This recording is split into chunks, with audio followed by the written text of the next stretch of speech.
these solutions are super out of the box.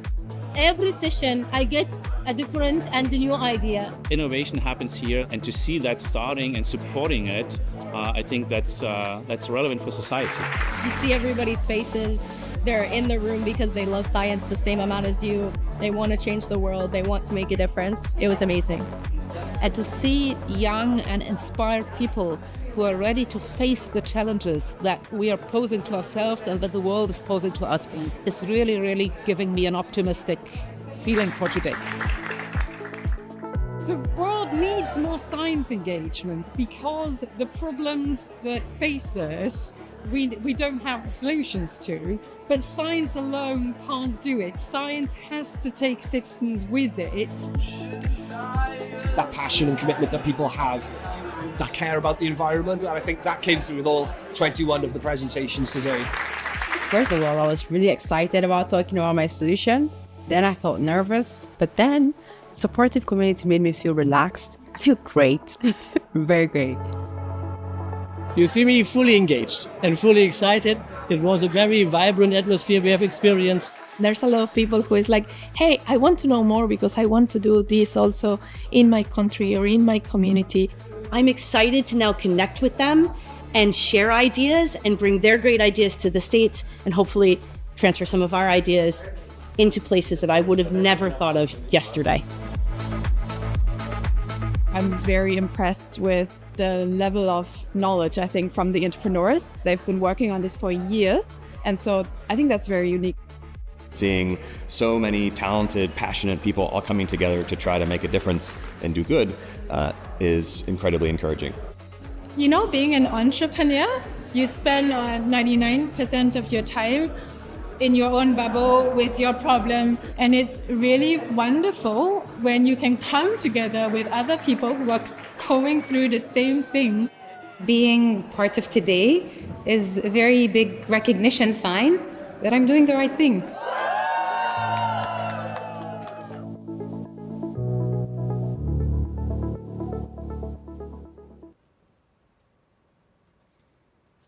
Good afternoon, and thank you for joining us today at Australia's Home of Science, the iconic Shine Dome. And a big hello to those watching the event online.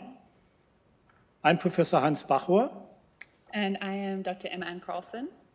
And we together will be your MCs today. More from us shortly, but first I would like to warmly welcome the President of the Australian Academy of Science, Professor Jagadish, to officially welcome you to today's event. Jagadish.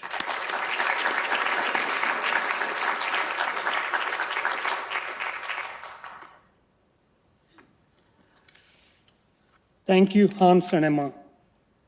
Good afternoon, everyone. I'd like to acknowledge and pay my respects to the traditional owners of the lands on which we meet, the Nguyen people. I'd also like to acknowledge the traditional owners of all the lands on which the Academy operates and where its fellows and employees live and work. The Academy recognizes Australia's Aboriginal and Torres Strait Islander peoples as the first innovators and scientists of this land and honor their enduring connection to country from which we are committed to learn. We pay our respects to and recognize the cultural authority of their elders, past and present. Australia's Chief Scientist, Professor Tony Haymet, Minister, Councillor and Deputy Head of the Mission, Embassy of the Federal Republic of Germany in Australia, Sigrid Sommer, and event partners, distinguished members of the jury, fellows of the Academy, Falling Walls Lab presenters, colleagues, welcome. The very first Falling Walls Lab took place in Berlin on 7th November 2011, marking the anniversary of the fall of the Berlin Wall. Since then, it has grown from strength to strength with 85 labs taking place around the globe in 2025.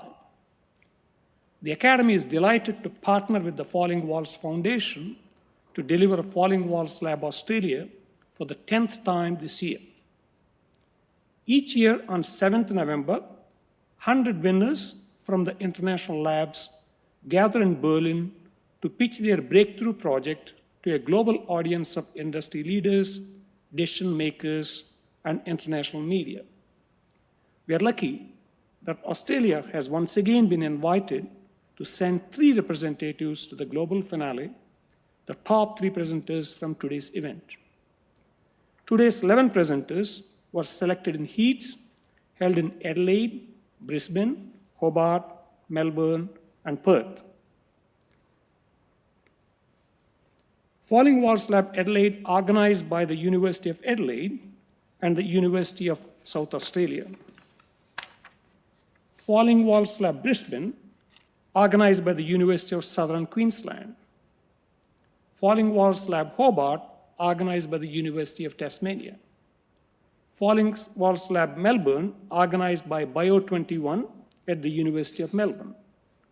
And Falling Walls Lab Perth, organized by the Forest Research Foundation. The Academy would like to acknowledge these partners for their support and congratulate them on selecting such impressive finalists for today's event. Finally, I would like to acknowledge and thank the following partners and sponsors for their generous support. So of course, this is a message to all of you that you have to put your phones on silent. Just a demo. Thank you.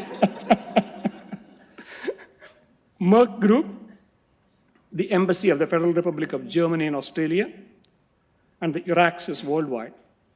Your valued support brings this event to life and helps ensure the continuation of excellent and innovative scientific research in its application in Australia and the worldwide. I look forward to hearing from the 11 presenters and wish you all very best of luck. And now I would like to welcome Ms. Sigrid Sommer, the Embassy of the Federal Republic of Germany in Australia, onto the stage to say a few words. Welcome, Ms. Sommer.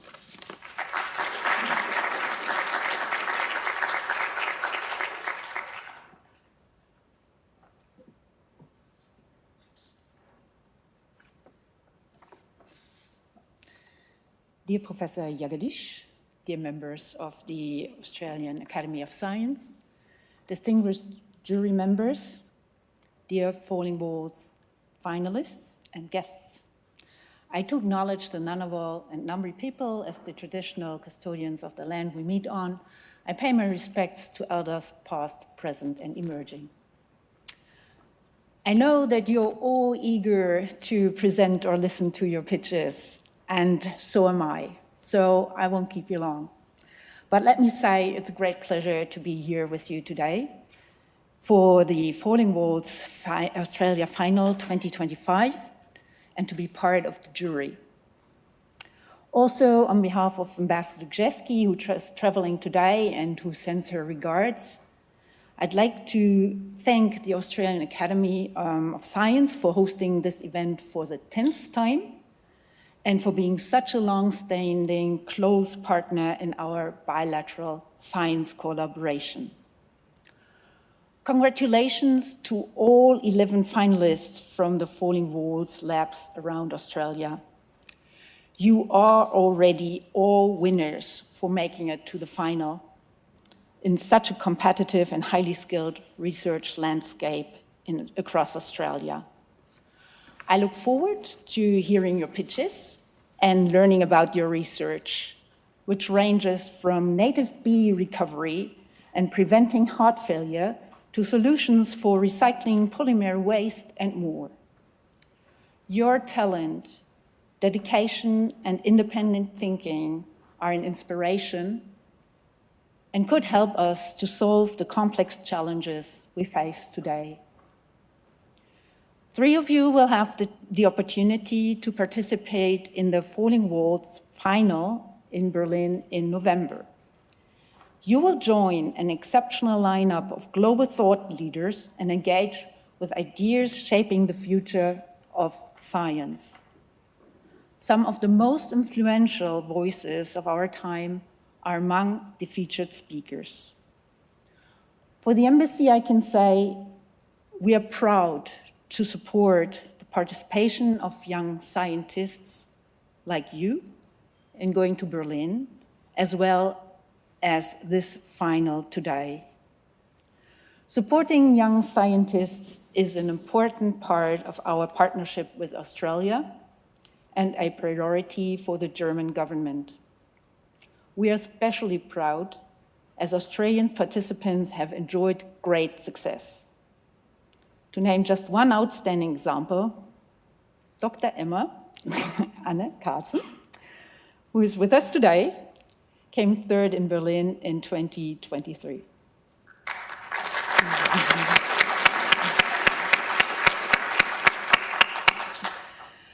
Falling Walls has taken place in Berlin annually since 2009 and is growing rapidly.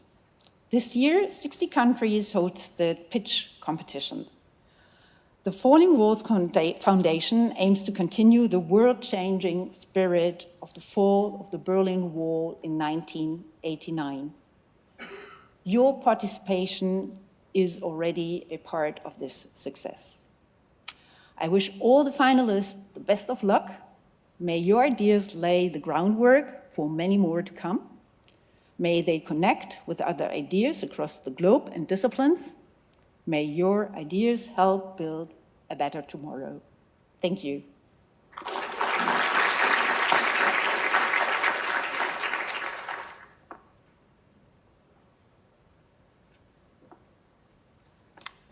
Thank you, Ms. Sommer and Professor Jagadish. Hello again, everyone. I am so delighted to join Professor Hans Backor as MC of Falling Walls Lab Australia in 2025. As some of you may know, I was in the shoes of our 11 finalists back in 2023, having won the Falling Walls Lab Brisbane Heat a few weeks prior. So I have some sense of the excitement and nerves that you may be feeling. It was a real honor to travel to Berlin with two incredible women and scientists, Dr. Alex Griffin and Himanshu Galea, and I speak for all of us when I say that the support and mentorship of Hans, a longtime champion of this event, was absolutely invaluable to the experience. Falling Walls was a really pivotal moment for my career and offered so many exciting opportunities. I met new research collaborators, mentors, and friends.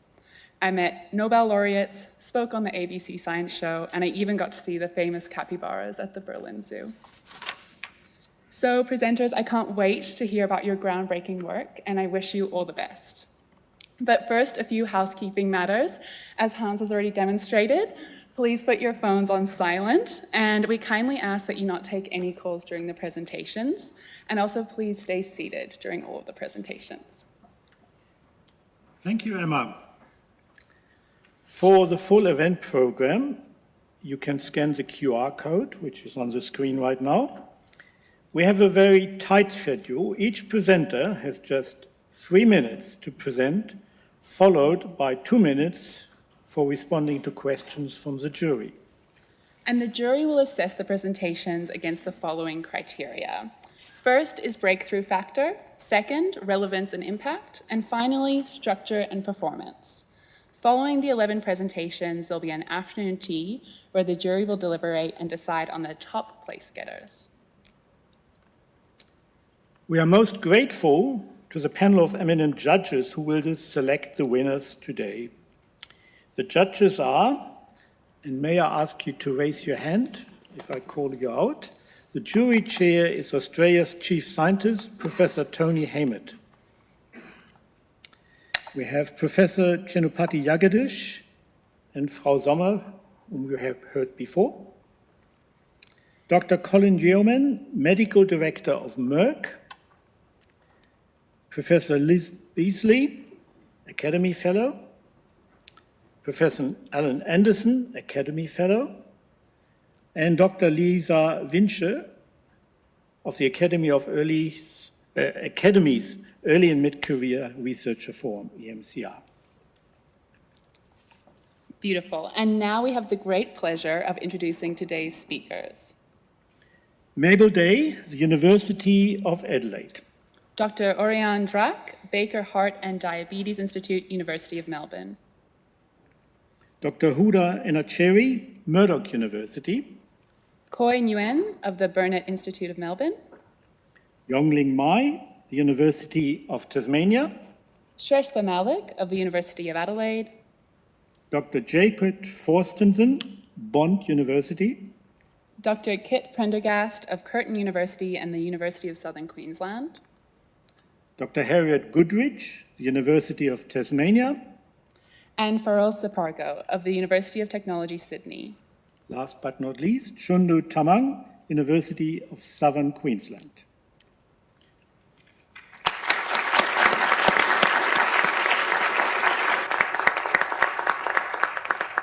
Our first, second and third placed winners today will be decided by the jury and announced at the end of the event today.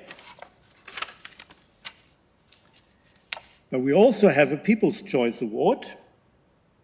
We will tell you how to vote in this for your favorite presenter just before the break, and you can make your choice. So, ready? Let's get started. Please welcome our first presenter, Mabel Day of the University of Adelaide, who is breaking the wall of forever chemicals.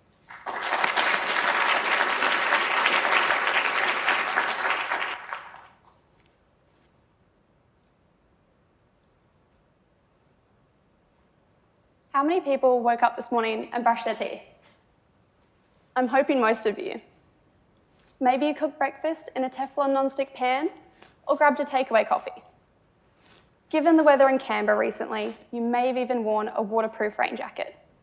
So, while you were doing all of these things, did anybody stop and think about the impact on your health or the environment?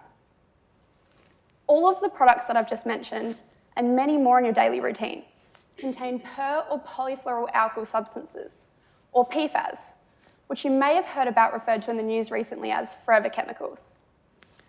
As their name suggests, PFAS last forever. This means they won't degrade naturally in the environment and they won't break down in your body. So once you've got them, there is no getting rid of them.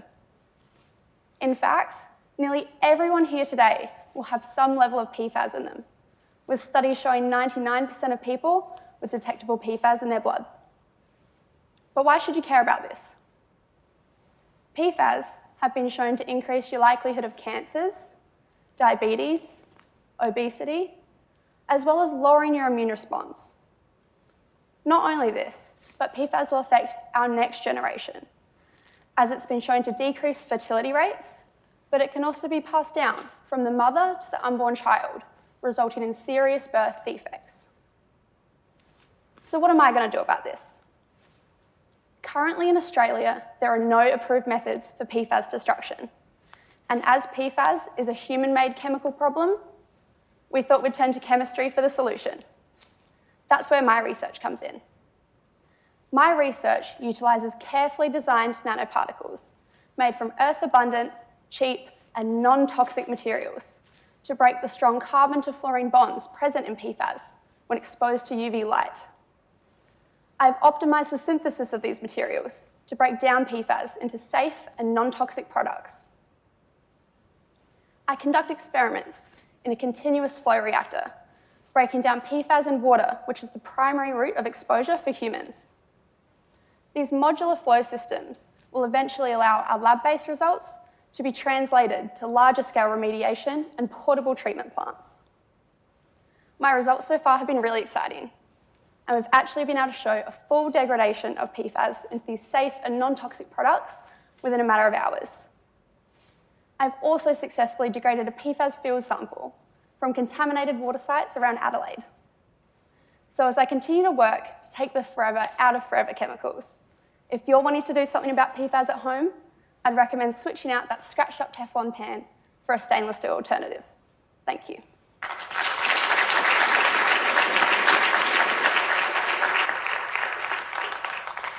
Thank you, Mabel. Jury, your questions, please.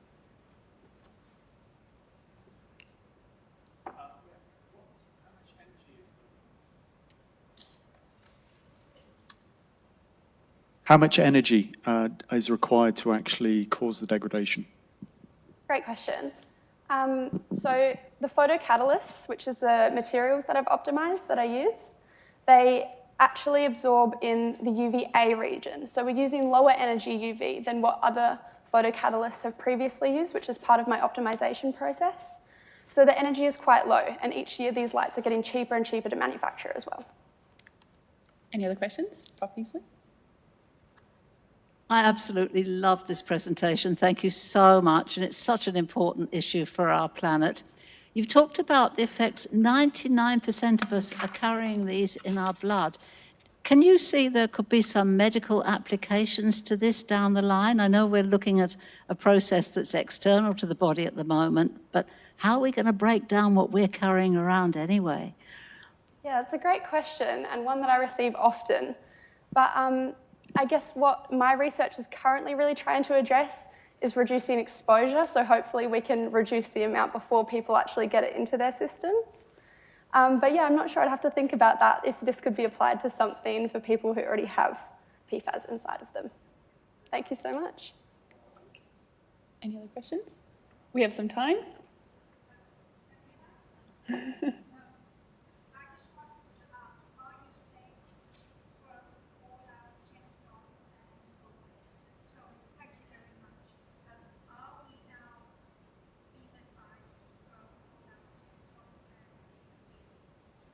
I wouldn't go to those extremes. I'm just running out of time.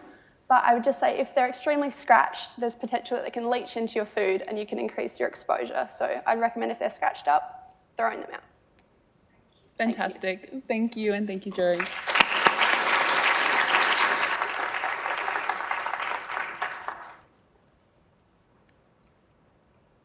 We will now hear from Dr. Orian Dre of the Baker Heart and Diabetes Institute at the University of Melbourne, who is breaking the wall of heart failure. Over to you. Picture this. You're watching an old building being demolished. The wrecking ball swings, hits the wall, and it crumbles. Dust fills the air, and what was once strong and standing now lies in ruins. This is what your heart experiences during a heart attack, which causes massive cell death in the heart. And instead of new heart muscle growing back, your body patches the hole with scar tissue. Think of it as emergency concrete. But this concrete is really stiff, impairing your heart's ability to pump and leading to heart failure, which causes 1 in 50 deaths in Australia alone. And despite being the leading cause of death worldwide, we currently have no treatment against heart failure. My research wants to change this paradigm. And first, we repurposed a biomaterial that was hiding in plain sight, silk. But silk isn't new. It's actually one of the oldest biomaterials that was even used by ancient Greeks to heal wounds. But what I do is that I re-engineer the exact same protein into a molecular scaffold that perfectly matches the structure of the heart. The cool thing, I can liquefy the silk, apply it on the surface of the heart, and with just a bit of light, transform it into a sticky, solid patch, like a Band-Aid.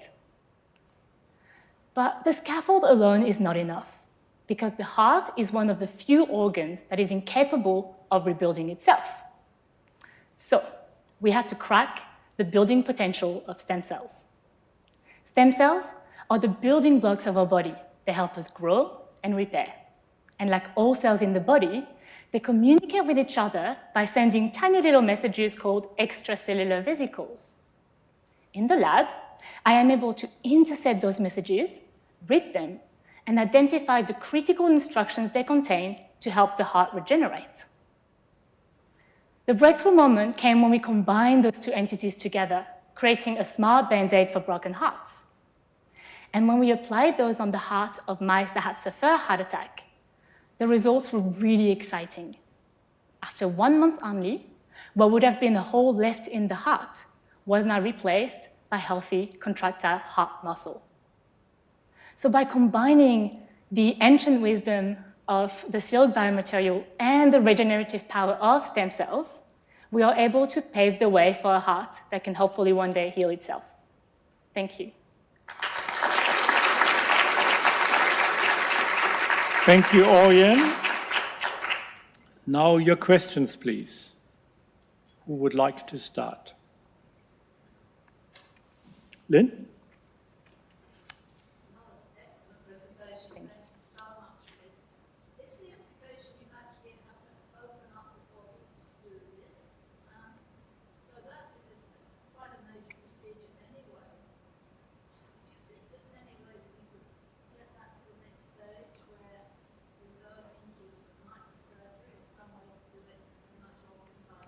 Yes, absolutely. This is definitely the goal. And this is why I mentioned the capacity to liquefy silk, because that allows us to use catheter-based delivery system to access the heart. And because it's liquid, you can kind of apply a bit like paint on the surface of the heart, shoot light inside the body to really fix it into place. So that's definitely the end goal. Thank you for that question. Second question. Yeah, thank you for that. Absolutely fascinating. Have you looked at any options to actually look at muscle regeneration in the rest of the body? Oh, in the rest of the body? So when we did the treatment in the mice, I've also collected all the organs. And we use a technique in the lab called proteomics, which allows us to really understand in a deep level all the protein that change within those tissues. So definitely planning to check what's happening in the liver, in all the organs, but focusing now on the heart at the moment. Great. Thank you very much. Thank you, Orian.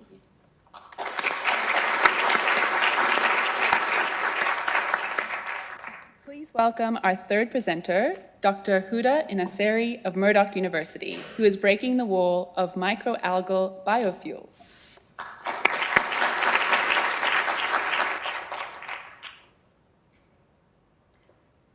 Imagine a fuel source that grows rapidly, captures carbon dioxide, and doesn't compete with food production or water resources. It's microalgae.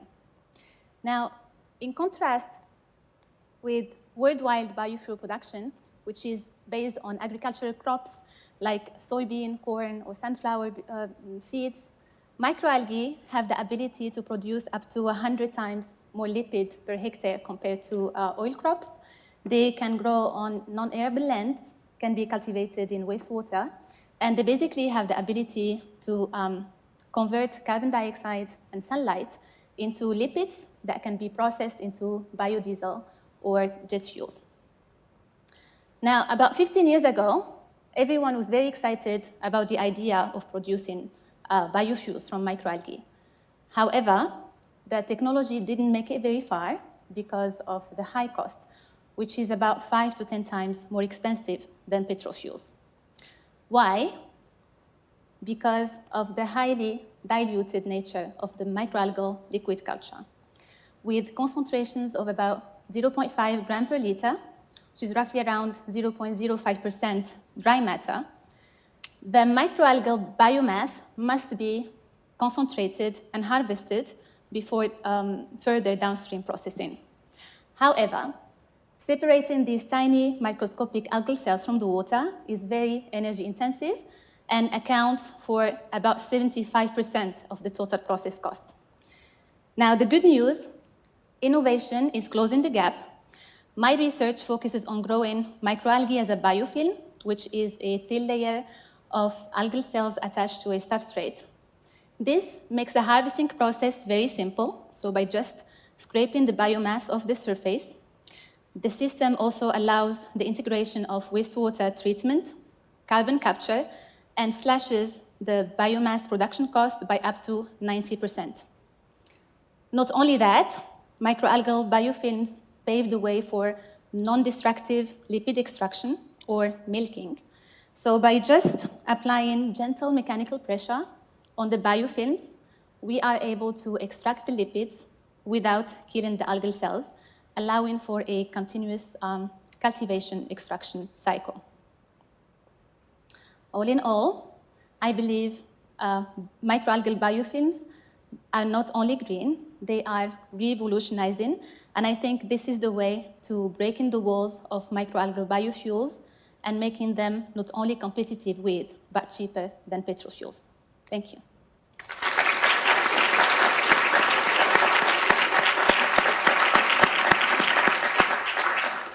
Amazing. Any questions?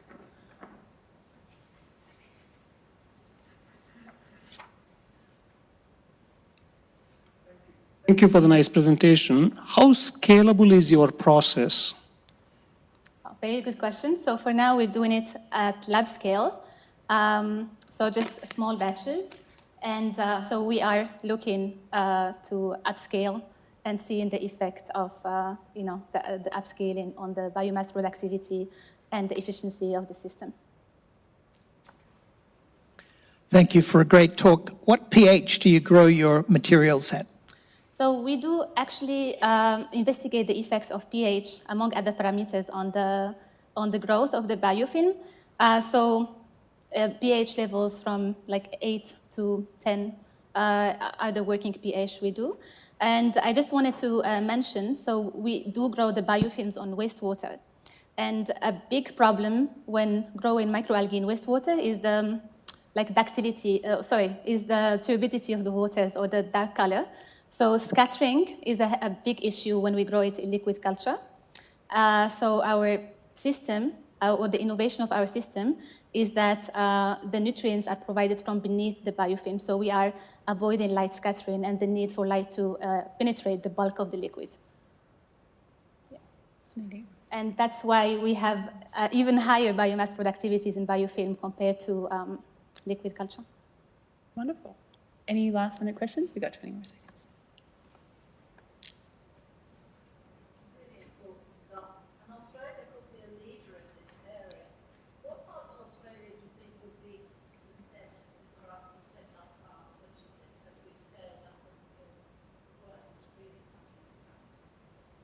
Thank you so much. So Australia is is the best place to grow microalgae, having one of the highest solar irradiation in the whole world. And WA specifically is a really nice place to grow microalgae. I mean, we have a lot of land that we can use, and also a very high solar radiation. So beautiful. Yeah. Thank you so much. Thank you.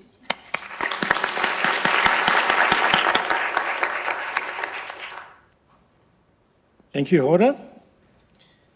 And now let's welcome our next presenter, Khoi Nguyen of the Burnet Institute in Melbourne, who is breaking the wall of anti-malarial discovery. All yours.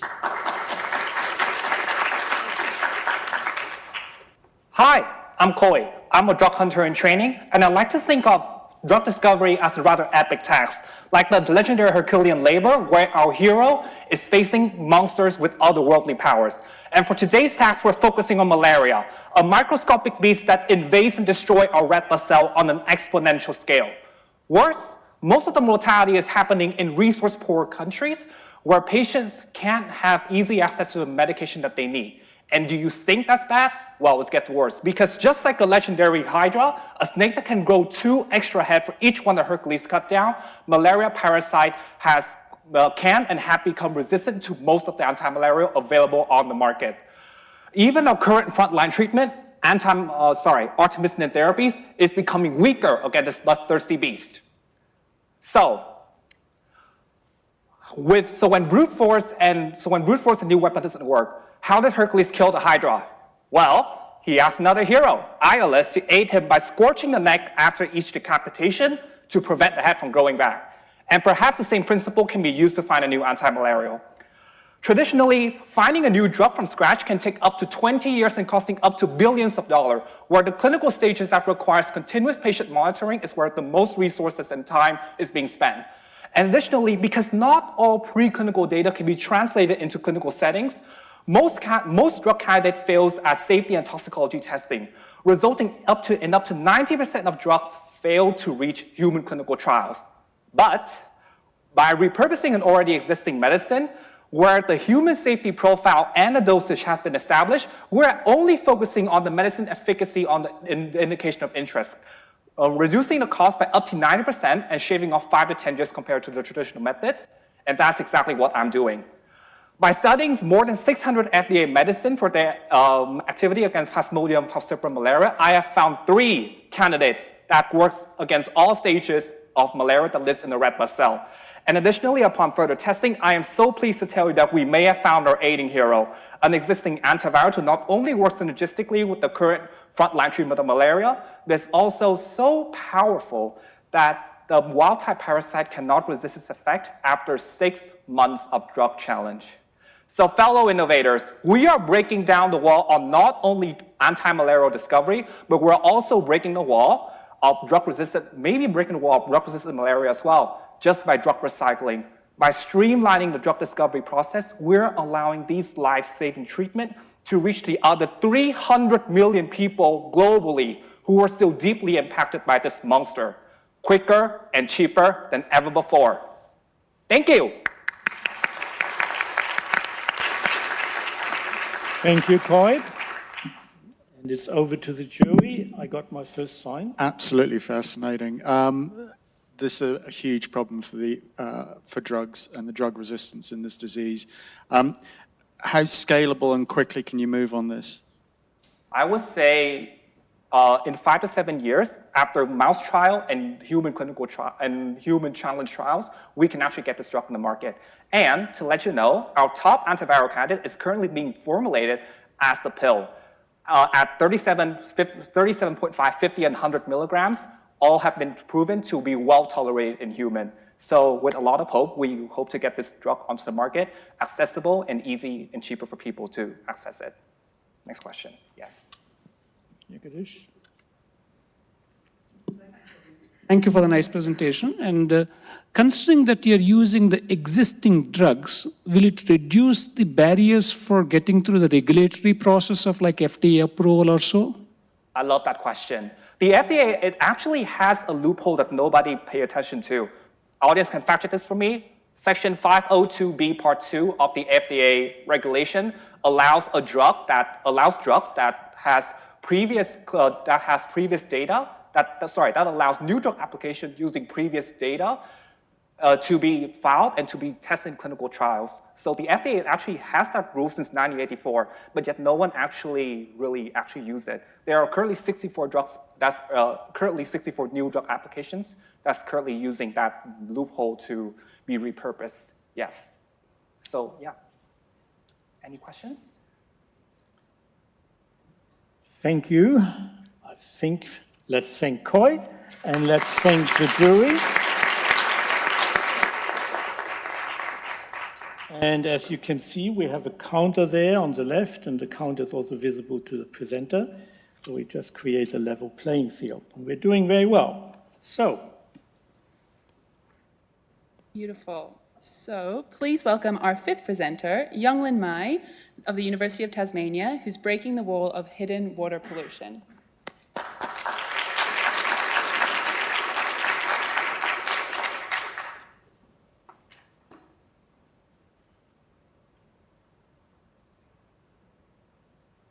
Imagine a picture. In a river, kids were swimming in it. But this month, the water is green and toxic. That fish everywhere. What if I told you we could have seen this coming, but the water pollution warming arrived too late? This isn't a what-if story. It is real and happening all over the world. Nutrient pollution is chucking our waterway. Fertilizer runoff flood into river, and by the time laboratory results send the alert, it is often too late to fix. And the cost? Collect fishery, lost tourism, or maybe community don't have access to safe water. And the real tragedy is we are not powerless. We are just too slow. That's the wall I'm here to break. So how can we do it? With a portable analyzer that delivers fast and accurate nutrient results. Right where the problem is. 3 breakthroughs make it possible. First, accuracy anywhere. Whether you are by a multivariate bank or in the middle of a farm field, our analyzer matches laboratory accuracy, so no lab, no waiting. Second, safe and simple for everyone. No toxic chemicals are required, so farmers, water managers, anyone can run a test in minutes, no special training. And third, speed that stops disaster. Laboratory take weeks to analyze the data and send the alert. We can say act now in 10 minutes, which is fast enough to turn the tide. My PhD project is working on the advanced development of this analyzer. So here are some of our current applications. We've tested on boat and in vehicle to map the pollution hotspot in real time across Tasmanian rivers. We've also used it on farm to test soil quality and runoff, cutting fertilizer waste and stopping pollution from the source. We also can do long-term deployment to catch any early sign of water pollution, keeping our local water safe for swimming and drinking. Our analyzer isn't just a tool, it's a shift from reacting to disaster to preventing it. When real-time data became accessible, it sparked a whole new way to protect the environment. Smarter farming, community-led monitoring, or even cross-border pollution checking. We changed too slow into just in time. We bridged the gap between what we need to know and when we need to act for our viewer, for our community, and for the future that we want to protect. Thank you.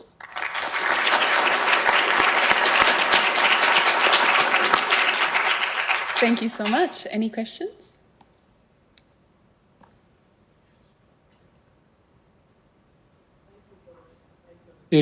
And so nutrients is a problem in the water in terms of algal blooms and then the creation of this fish death. What is the impact of climate change? Do you see that climate change is also having an impact in this process? You're right. So nutrient pollution, especially for nitrogen, phosphates, they do have a big impact on algae bloom and fishery. And my project only focusing on monitoring these nutrients. So about climate change, I assume it do have a big impact. Any other questions?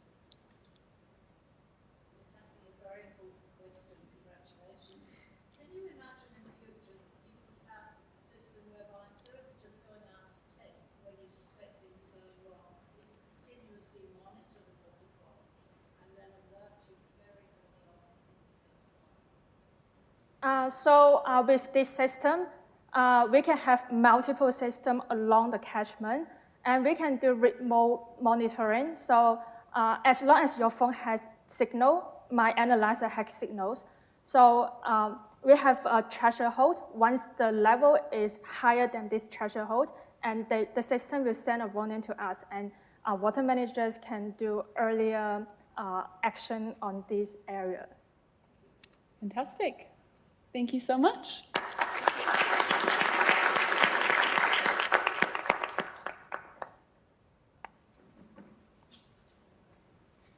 Good. Thank you, Yong Lin.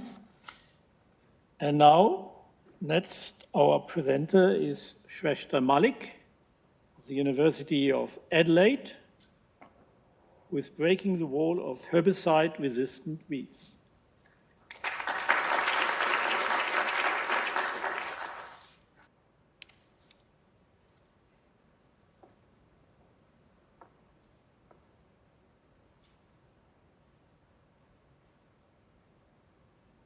For many of us, weeds are only a problem in our backyard.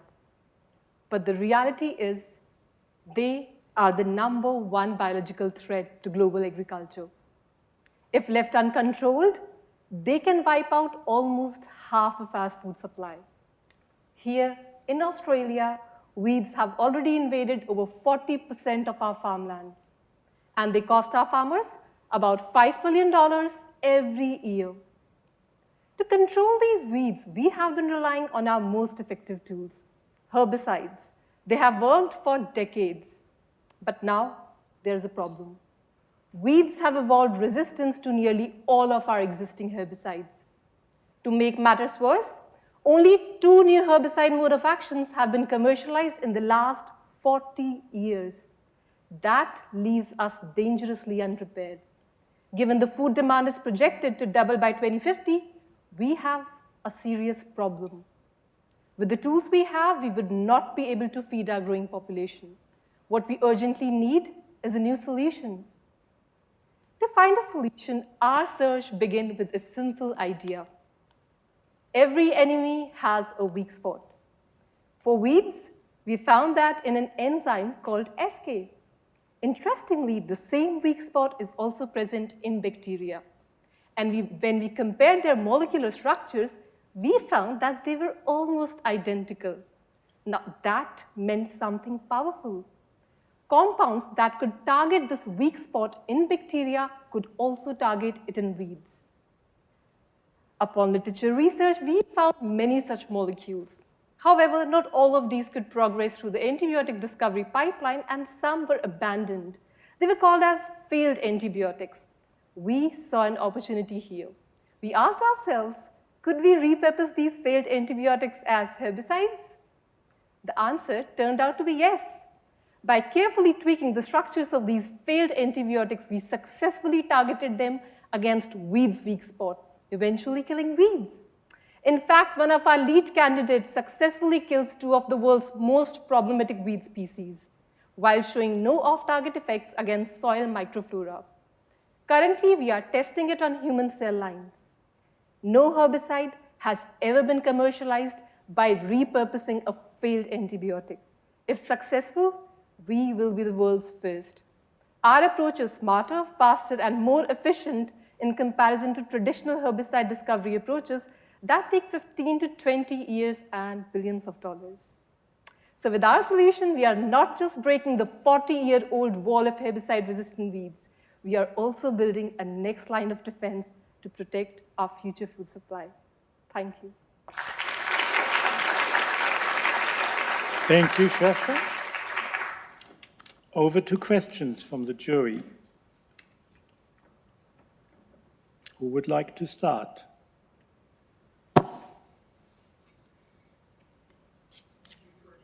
Talk. You talked about chemical control of weeds. How do you compare that with biological control? You mean bioherbicides? Yeah, organisms to control weeds, not chemicals. I think there are different approaches to weed control other than just chemical herbicides like bioherbicides. But when we compare all those methods, the most effective ones are herbicides. First, because they are cheaper, they are more effective and potent in comparison to bioherbicides that we have right now. So that's why heavily we have been relying on herbicides. Yeah, have you got any idea of the downstream effects of using this chemical? Yeah, so I think because that's a very good question and everyone asked that. Because this weak spot is present in bacteria and plants, so we were concerned about off-target effects, but that's the first thing we did. We did some cytotoxicity assays and we found no off-target effects. The good thing is we only took failed antibiotics. So they never showed any activity against bacteria because at first place, they could not even enter bacteria. So I don't think at this point we are concerned about that. But other than that, we are definitely doing more tests on human cell lines. Thank you, jury. Thank you, Shreta.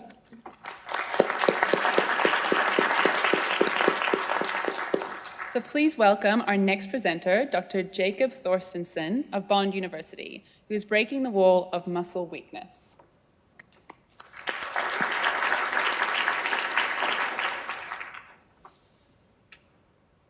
I want you to imagine being trapped inside your own body. Just imagine that you're looking at your hands and you want it to move, but nothing happens. It just lies there, still, silent. Millions of people, like stroke survivors and those with spinal cord injuries, lose one of the greatest freedoms in life, the ability to move. The freedom to pick up a coffee cup, to walk to the mailbox, gone. Their muscles are too weak, or sometimes they're completely paralyzed. Their brain is still trying, still firing, but the messages never make it to the muscles. Muscle weakness is a wall that desperately needs to fall. But what if I told you to regain strength after injury, we don't need to rebuild the whole nervous system. We just need to turn up the volume on what's already there. In my research, I've discovered that serotonin, yes, the molecule we usually associate with mood, can boost muscle strength by improving the connection between the brain and the muscles. When serotonin binds to specific receptors in the spinal cord, it triggers something called persistent inward currents, natural signal boosters inside our motor neurons. These tiny currents can sometimes make the activation signal sent from the brain 5 times as large. In fact, we estimate that without serotonin and other similar molecules, our muscles would be about 50% weaker. Wow. I'm working to harness this amplifier system to restore movement using precision pharmacology and other neuromodulation therapies like brain stimulation. And the idea is simple. Activate the nervous system's own chemical amplifiers to improve connectivity between brain and muscle. I'd like to stress that I've already tested this in real people, not just models, and our early results are promising. I've shown that serotonin-enhancing drugs can increase muscle strength in healthy people. I've also shown that serotonin drugs can shift how muscles respond to brain stimulation. Proof that we compare electroceuticals with pharmaceuticals to boost recovery. The next step is to now apply these findings to those who need it the most, like those recovering from neurological injuries. Imagine giving someone the power to walk again, to move a limb that's been still for years. The wall of muscle weakness will eventually fall, and I strongly believe that serotonin can help us push it down. Thank you.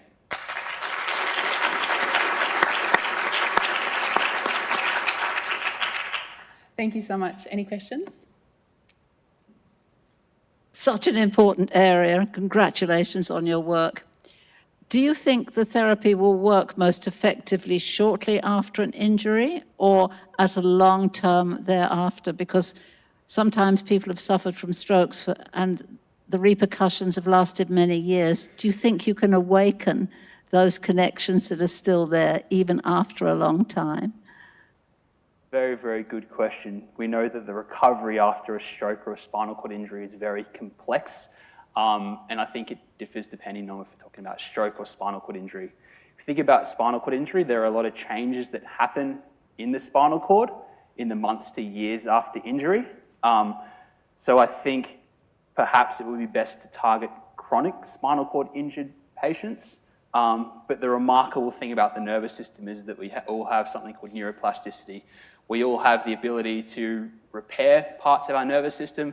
If we're very young, we're very old, if we have an injury or we don't have an injury. So I'm hoping to tap into that intrinsic ability for neuroplasticity no matter what stage of an injury someone's at.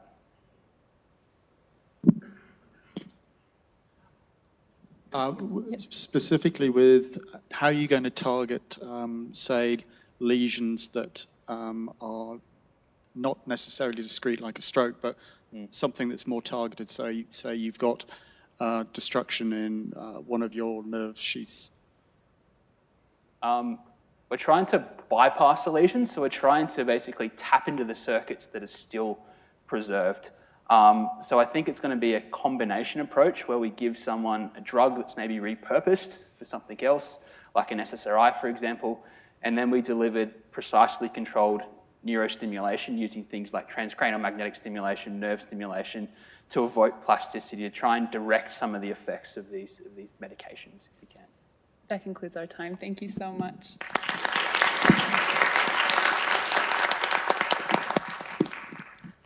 Now, please welcome Dr. Kit Prendergast from Curtin University and University of Southern Queensland, who is breaking the wall of native bee recovery after bushfires.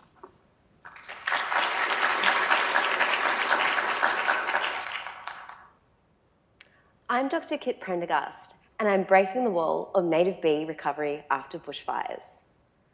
We exist in a biodiversity crisis driven by anthropogenic causes, including increasing fire frequency and intensity under climate change. This was brought to the fore during the 2020 Black Summer bushfires, which destroyed swaths of native vegetation across the country, harming our wildlife. To date, most bushfire recovery efforts have focused on cute furry vertebrates like koalas. But what about our native bees? Our native bees are crucial components of biodiversity, and through their role as pollinators, are important in the re-establishment and sustainability of our wildflower populations and entire ecosystems. Cavity nesting bees are predicted to be particularly hard hit by wildfires, as they rely on little holes in trees created by wood-boring beetles to nest in, and these can take decades to recover after bushfires. My previous research around Perth, using bee hotels, artificial nesting substrates, have found that native bees will occupy these and nest in them, with their offspring emerging to contribute to the next generation. But bee hotels had never been used in a bushfire recovery context. So I had the novel idea of doing just that. With a lot of help from my dad, we made 1,000 bee hotels, and I installed them in 5 areas that had been burnt by the 2020 bushfires and monitored them from September until March. To my relief, all this effort was not in vain. Over 830 nests were occupied. Based on my previous research, native bees produce an average of 4 offspring per nest. So that means, thanks to the bee hotels, an extra 3,200 native bees could potentially emerge and help with the recolonisation of post-fire habitats. Furthermore, my surveys in areas that had been burnt, but I hadn't installed bee hotels, found that there were significantly fewer native bees, further suggesting that thanks to the bee hotels, these were attracting native bees to the areas and allowing them to recolonise the sites. In conclusion, this world-first research provides a proof of concept that we can use bee hotels to help monitor and recover our precious native bee populations in a world of increasing fires. Thank you.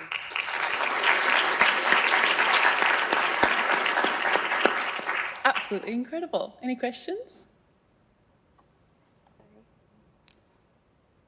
Bees are really important as pollinators for agriculture too. So my question is, do you think this could be a citizen science project where people could actually come on board, and our farmers and other organisations that want to protect the environment could be doing this in all the relevant areas of Australia after bushfires? Yes, certainly. And as part of my project, I did have a citizen science monitoring component as well. I've written a book for the general public on bee hotels and done videos for the general public. I've done workshops with kids. So bee hotels, they're really cheap, they're easy to make, and you can do them with kids, and they can be scaled across the country. It's not expensive, and it's really empowering that, you know, we can actually make a huge difference to our native bee populations. Fabulous. Any other questions? For the nice presentation. And in order to attract bees to these bee hotels, do you put something to attract them, or what do you do in order to make sure that they go to that bee hotels, not somewhere else? Great question. So these cavity nesting native bees, they're unlike honeybees, and they are just looking for little holes to nest in. I've seen them nest in hose reels, in a little hole in a child's handlebars on a scooter. So they're just out there attracted to any little holes of the right diameter. So the hole diameter is really important, but my previous research installing bee hotels around urban areas in Perth optimised the ideal hole diameters to attract a diversity of these cavity nesting bees. Fabulous. Thank you so much.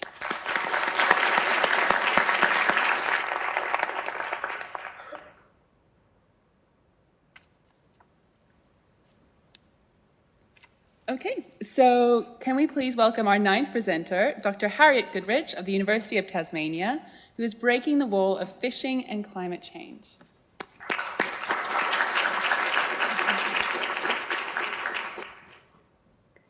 So globally, around 700 million people participate in recreational angling every year.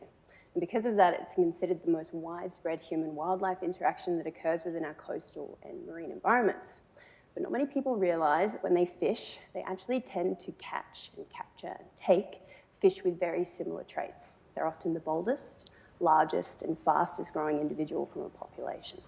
And over time, repeated harvests can lead to these population-level trait changes in heavily fished populations. We've seen it for some of the world's most well-known fish species, tuna, cod, and trout. And interestingly, we're starting to see this play out in Tasmania's most popular recreational fish, the sand flathead. So what you're seeing on the screen now is what has happened with decades of selective harvest of this species. We've seen a loss of large, fast-growing individuals. And through my research, I actually found something a little bit unexpected. We saw a loss of thermal tolerance from fish in heavily fished places, i.e., fish from these heavily fished sites were less able to respond to and recover from extreme warming. And because of that, that's the wall that my research aims to break, the assumption that climate change and recreational harvest or fishing pressure are separate, not interacting problems within our marine environments. Because if fishing is determining who survives, it's also determining who is left behind to face a more rapidly changing and warming ocean environment. So, what's the solution? Well, through my work, I'm hoping to build a management framework that works on the biology of the sand flathead.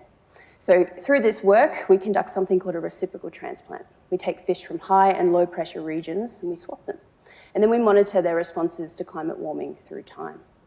If fish from these heavily fished sites continue to perform poorly once they've been moved, that suggests that their traits are fixed or have been locked in by fishing pressure. If that flexibility persists or improves once they've been moved, it suggests that the capacity to recover is possible. And either of those outcomes are really important because it determines the management framework that we might take. If traits are fixed, it means that that flexibility has been lost and it has to be reintroduced through things like restocking.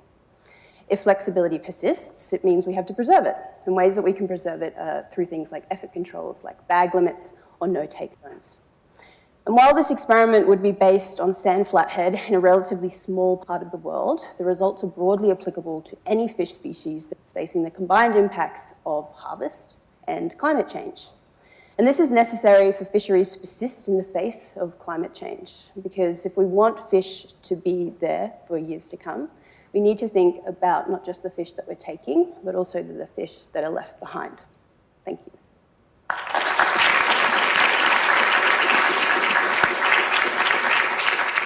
Thank you, Harriet. Jury, your questions, please. This is extraordinarily important because recreational fishing, as you say, is such a key part of the Australian culture.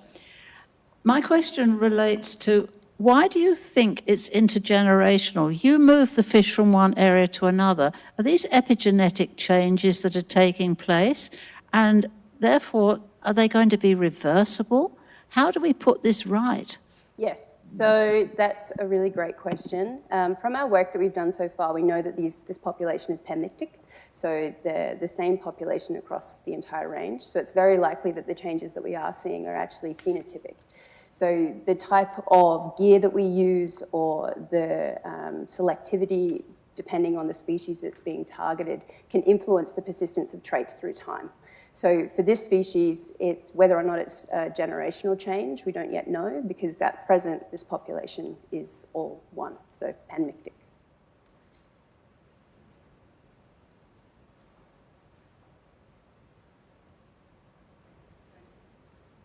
Do you see any changes for other species in terms of the behavior of this particular process which you're really identifying? Yeah, absolutely. So this is a species-specific response.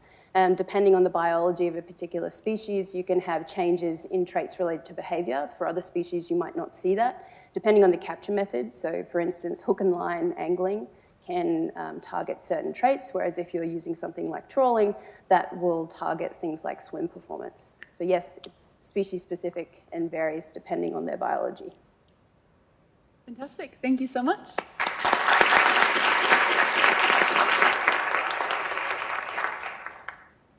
Now, please welcome Farel Sepago of the University of Technology in Sydney, who is breaking the wall of diagnostic thermometers.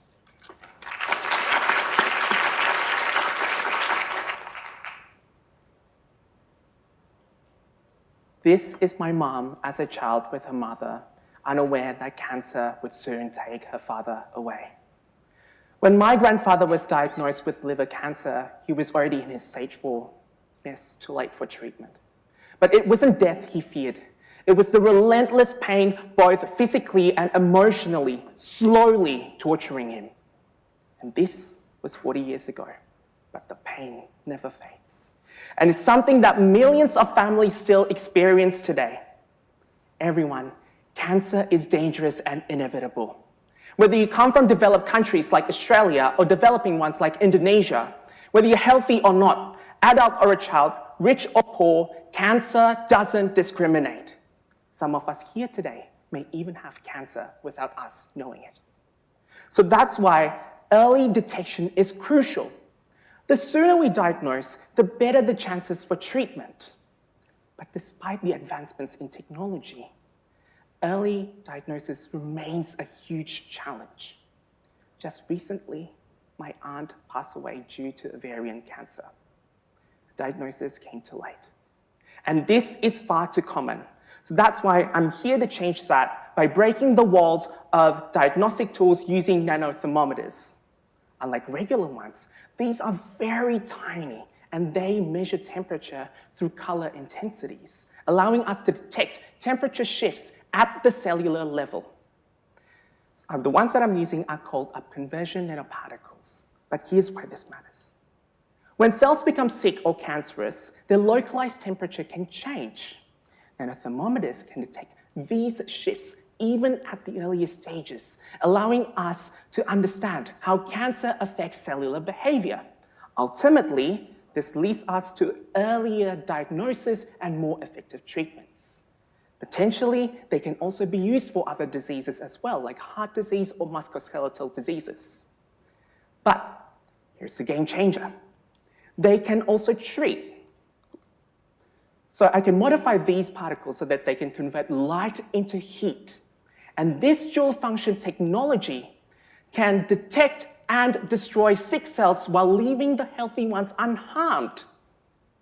And potentially in the future, they can revolutionize the way we fight diseases. So everyone, help me build that future together, free of cancer. Thank you. Thank you, Farel. Joey, questions, please. Start with Jagadish. In order to be able to excite these nanoparticles, you have to use lasers, and what type of powers you need, and then will it have an impact on other cells?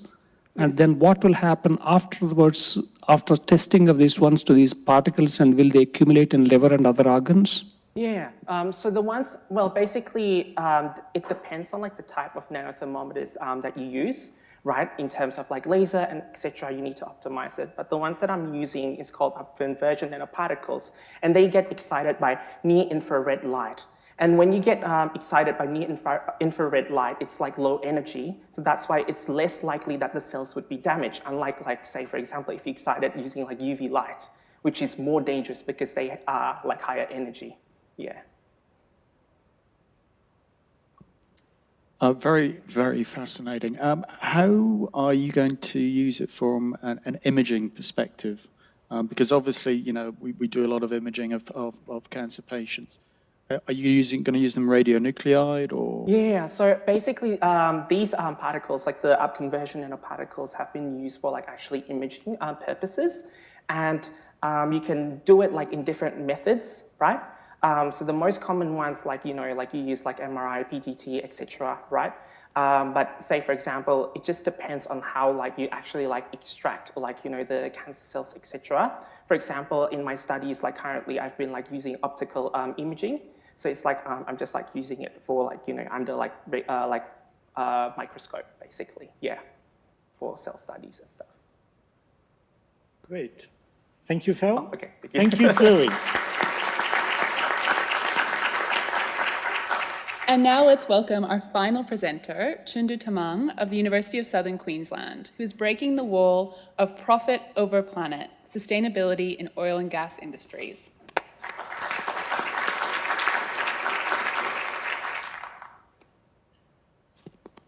Quick question. How did you get here today? Car, bus, plane? Chances are you burned fuel. But what if I told you that apart from using Earth's resources, you also contributed to a pile of thermoplastic waste? Well, oil and gas industries drill deep for profit, but I am drilling deeper for a change. My name is Chundu and I'm breaking a wall you didn't even know existed, the wall of profit over planet. So let's start with oil and gas. From flying across countries to flipping a light switch, it enables every aspect of our lives. But here's the catch. There's a side of this industry hiding in the shadows, which I won't allow to be shh anymore. So it's my absolute pleasure to introduce to you sucker rod guides. These are small, expensive, plastic components used in the pumping system. They prevent various system and equipment failures and help save billions of dollars every year. The problem? Just after a year or two in service, they are landfilled. Every single one of them. And if you stack them, a staggering 750,000 kilometer high tower. That's 2 times the way to the moon every single year. Whoa, but that's a wall we don't want to keep building. And that's exactly why I am making Australia the first country in the world breaking that wall and solving this global problem. How? Through a novel recycling technology. Through systematic collection and characterization, my research has found that despite exposure to high operating temperature, pressure, and chemical environments, these guides have not only retained their thermal stability and chemical structure, but also have comparable strength to virgin materials. So, through the combination of science, data optimization, and control testing, I am developing a new, sustainable product that has strength, durability, and performance with an unmatched capability to contribute to circular economy and cleaner, greener energy. Now, this is redesigning the loop. This is engineering change. And this, ladies and gentlemen, is breaking the wall of profit over planet. So, let's grow without outgrowing our planet and say yes. Oh, I can't lift my hand because of the gravity of this waste in my pocket. But no worries, because with your support, I can definitely rise again and continue my global pursuit to prove that even in one of the most profit-oriented industries, science and sustainability can and will go hand in hand. Thank you.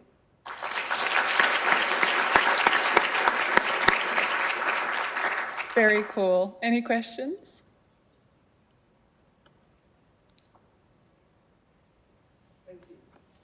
New materials you're using for this purpose, and what is their impact on the environment itself?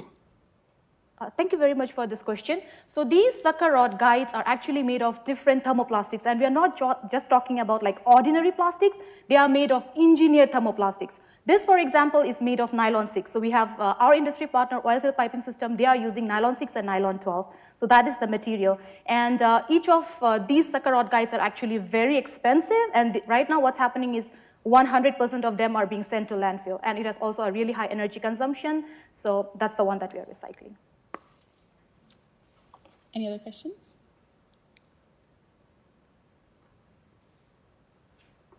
This is really important for the future of Australia, so congratulations on working on this one.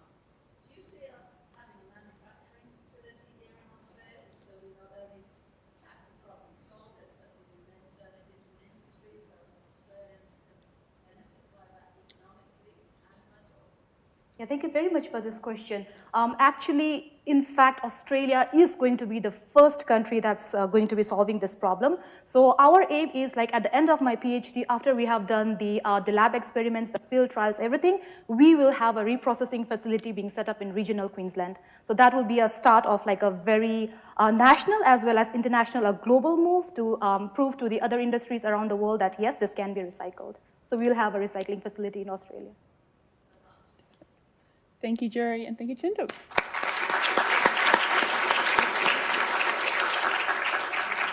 So that now concludes the presentations and Q&As, and what a wonderful job from everyone. Yes, how many ideas, how many possibilities. Let's have a round of applause for all 11 presenters.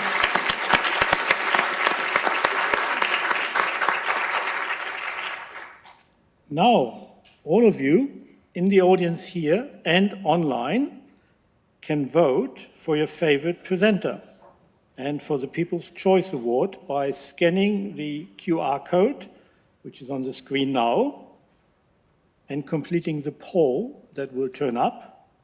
Or alternatively, if you prefer to do it the old-fashioned way, please pick up a voting slip on your way out. A reminder that everyone here can only vote once. Now, I would like to ask the jury to head to the Becker room to deliberate and select the winners. Thank you, jury. Everyone else, please make your way to the Jäger room, that's behind here, for refreshments. Please return to the theater at 4:30 for the announcement of the winners And a reminder, when you come back, no food or drinks are allowed here in the theatre. To those online, we'll be back soon. But in the meantime, enjoy some fascinating science with the upcoming video entertainment. Bye-bye. Fantastic. That's so exciting.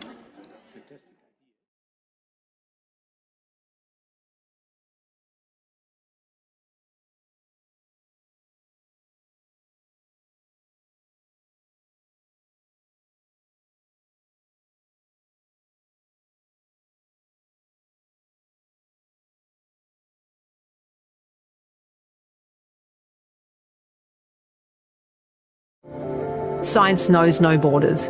Right now, Australia is opening its doors to the brightest minds to shape discoveries that matter to all of us. They didn't know much about the research environment in Australia. As it turned out, Monash had very little in my area of research in quantum condensed matter physics, but the facilities in Australia were absolutely excellent. Better lab space than I had at University of Maryland, really world class. It was an opportunity to start something new. We're partnering with government, business, philanthropy, and the research sector to create pathways where extraordinary talent can thrive. On my first trip to Australia, we went out to the Parkes telescope. You're in control of this most powerful radio telescope in the Southern Hemisphere, and you're pointing it at the one thing that you want to look at. You feel the telescope moving. It's a full body experience. Australia's an exciting place to do science. Australia, where science lives. This research summit has been fantastic because it's the inaugural one. It's the first of a series of 3.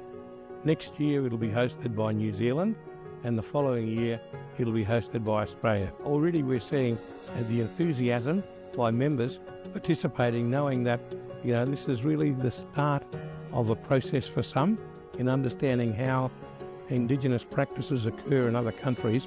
I think there's some great opportunities coming out of forums like this between our 3 countries. I think at a number of different levels. One is just the information exchange, the knowledge exchange that takes place here at the summit, but also the contacts that we're able to make with each other. And we have got to establish a global network of like minds, and the academies are a great example of where we can get those like minds together to share the information and to learn from each other.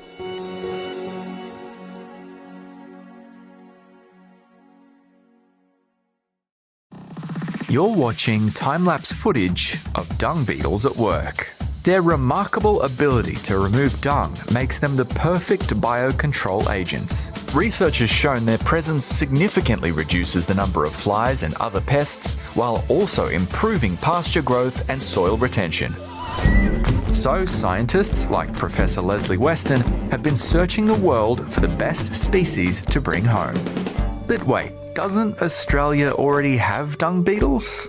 We have 500 native dung beetles, but those dung beetles are geared to sourcing marsupial dung or drier, small, hard pelleted dung, whereas when cattle, sheep, horses and other livestock were introduced to Australia, they generate a larger, wet, moist paddy. CSIRO began importing dung beetles to Australia in the 1960s. The program has been overwhelmingly successful. However, the introduced species haven't adapted to all regions of Australia, and some will simply stop working during certain periods of the year. Researchers are working to address these gaps with a joint venture called the Dung Beetles Ecosystems Engineers Project, supported by Meat and Livestock Australia, with federal funding from the Department of Agriculture, Fisheries and Forestry. So we'd like to have a full complement of dung beetles that are active all year round, because obviously cattle or sheep are producing dung all year round that needs to be processed. 3 new species have been introduced from the Mediterranean region, but they don't all deal with dung in identical ways. We have rollers that create these rolled balls and bring them below. We have the tunnelers that bring the dung down and create the balls. And then we have those that remain on the surface and dwell above The dung beetles actually subsist by sucking out the moisture on the dung. It's like a liquid milkshake. That's their nutritional source. Researchers at Charles Sturt University in Wagga Wagga are helping to rear the new arrivals after their strict quarantine regime is over. The offspring will then be distributed to field sites across southern Australia.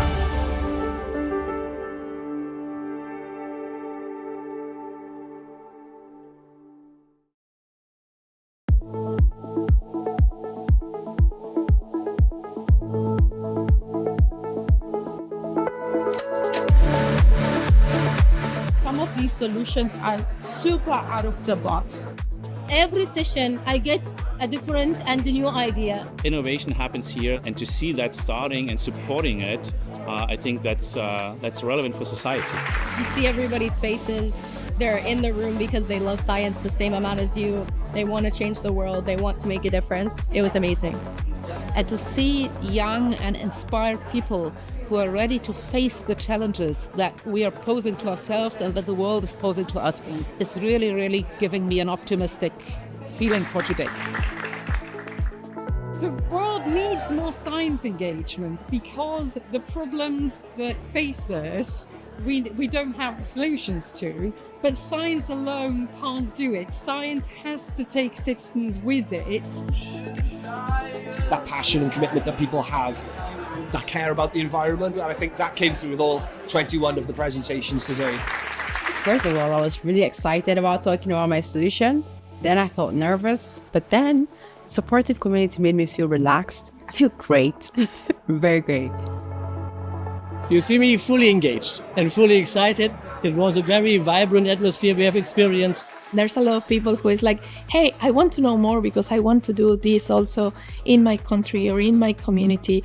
I'm excited to now connect with them and share ideas and bring their great ideas to the States and hopefully transfer some of our ideas into places that I would have never thought of yesterday. I'm very impressed with the level of knowledge, I think, from the entrepreneurs. They've been working on this for years, and so I think that's very unique. Seeing so many talented, passionate people all coming together to try to make a difference and do good is incredibly encouraging. You know, being an entrepreneur, you spend 99% of your time in your own bubble with your problem, and it's really wonderful when you can come together with other people who are going through the same thing. Being part of today is a very big recognition sign that I'm doing the right thing.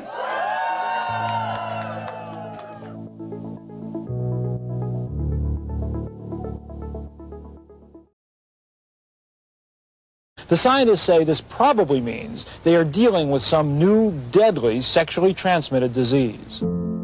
It's been 40 years since the first description of AIDS-related illnesses. We still don't have a cure or even a vaccine, but experts in the field say that doesn't tell the full story.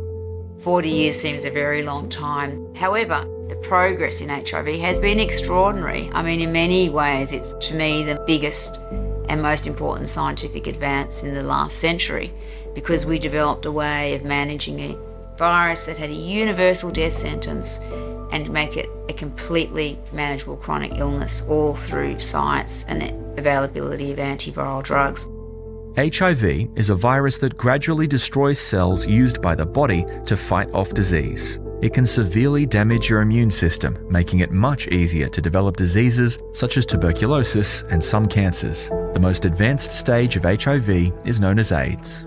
Even in Australia, about 1 in 5 people diagnosed with HIV are diagnosed so late their immune function has deteriorated to a point where they have AIDS.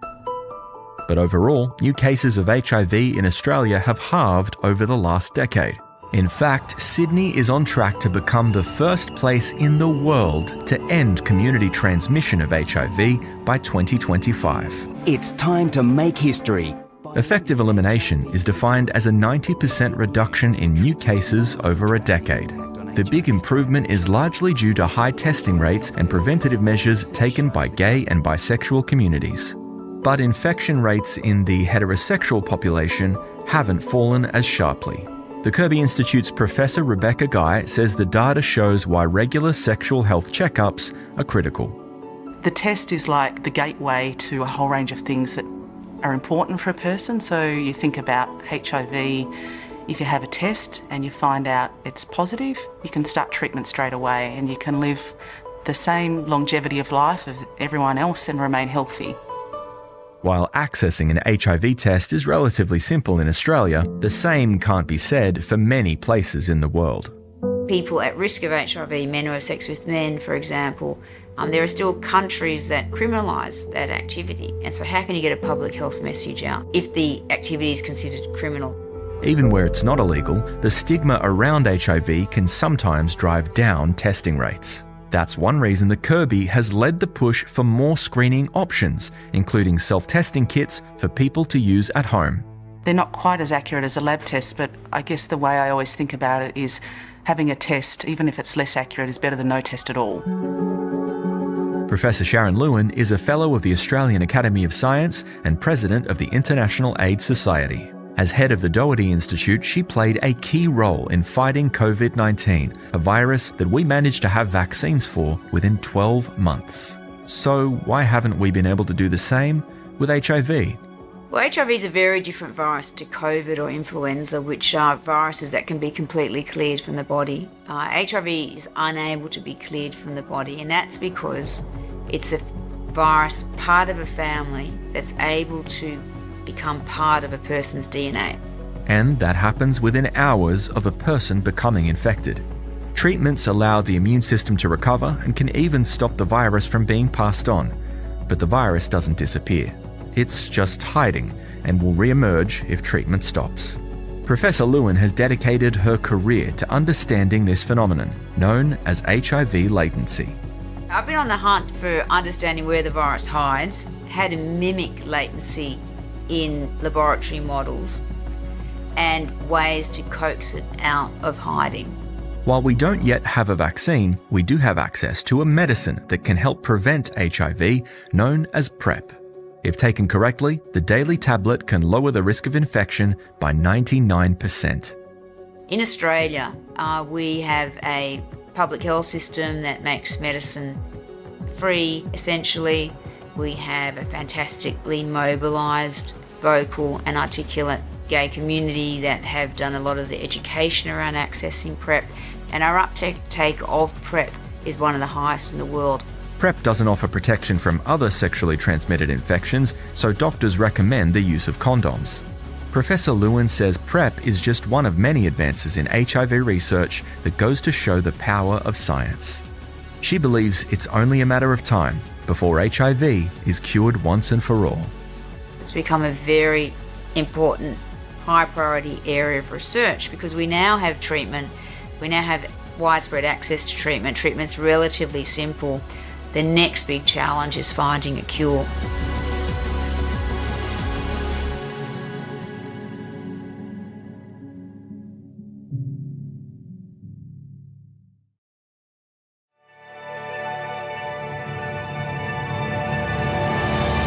I think it's the idea that you can't be what you can't see. So if we don't have women, people of colour, all sorts of diverse representation in science, the next generation is going to look at that and say, well, it's not for me. My first position as a bioinformatician was in the computer science department, and you could really count the number of females that were in the building, let alone in leadership roles. When you have people who you can relate to, it certainly allows you to at least imagine that that could be possible for you. So I think that representation, that diversity does matter when you're trying to inspire the next generation. There's been studies that show people with diverse experience bring new ideas, a fresh perspective, and just think of all the scientific breakthroughs that we will miss out on if people don't see this as a career where they are valued and their experiences are valued.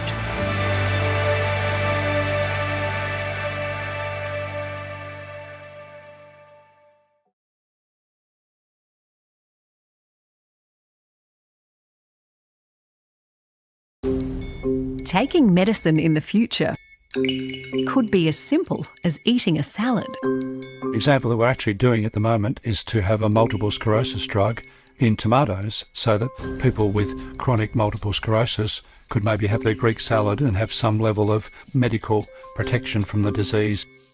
These drugs are based on molecules known as peptides. They are smaller than proteins and carry out important biological functions such as regulating other molecules, and some even act as hormones. Several peptides have pharmaceutical potential, including as potent painkillers. But because most break down if they're taken by mouth, Professor David Craik and his colleagues have engineered them into more stable circular peptides called cyclotides. Cyclotides are naturally found in some plants, so Professor Craik's team can embed them into edible plants such as tomatoes. One of the issues with current painkillers is that often they don't work, and then we also know with opioids there are horrible addiction problems in the so-called opioid crisis. This is a different class of molecule that doesn't have those addictive effects. Professor Craik says the potential applications extend beyond chronic pain and disease to areas including agriculture.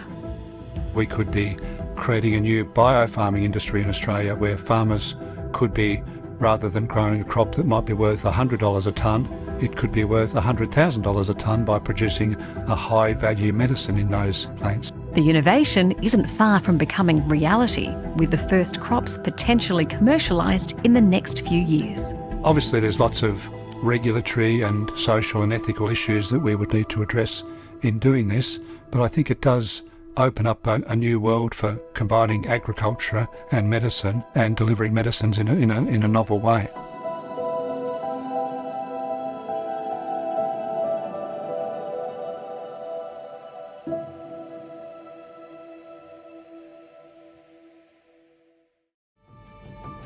So why does science matter? Science is what drives our advances in medicine and what gives us new treatments, new vaccines, new techniques in surgery. All of those need to be evaluated, developed, many of which come from crazy ideas from fundamental science. Other advances come from astute observations by clinicians. So science is so critical to advances in medicine. And I think this was one of the most beautiful examples of science in action, where every biomedical researcher on this planet over the last 3 or 4 or 5 years has read a paper, and many have written papers, about a virus that they had never heard of. I find this mind-blowing to what degree we have, as a community of scientists, come and tackled this new threat. I'm motivated to research antibody pharmacology because I see the human cost of deadly bacterial infections.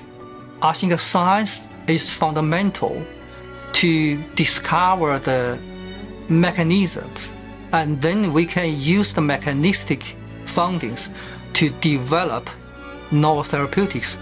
This kind of translation is not come out from a simple thinking. It come up with a long-term research. So that's why science is so critical. Science is just the way that we learn to think. You know, we learn to gather data, interpret data, make decisions based on data. And over the last few years, it's been really surprising and horrifying, actually, to see that not everybody thinks that way. We live in a world where we need to make informed decisions about how we build our houses so that they use less energy, so that they're more comfortable, healthier, better places to be. Even just down to the simple decision of, you know, whether or not you put insulation into your walls or into your roof, science can tell you the answer, which is the better of the two things to do. You know, if you think about thousands of years into the future, without science, we don't have a great hope of survival, I don't think. You know, science will underpin all of that. A better future for our kids, you know, that's going to come from science.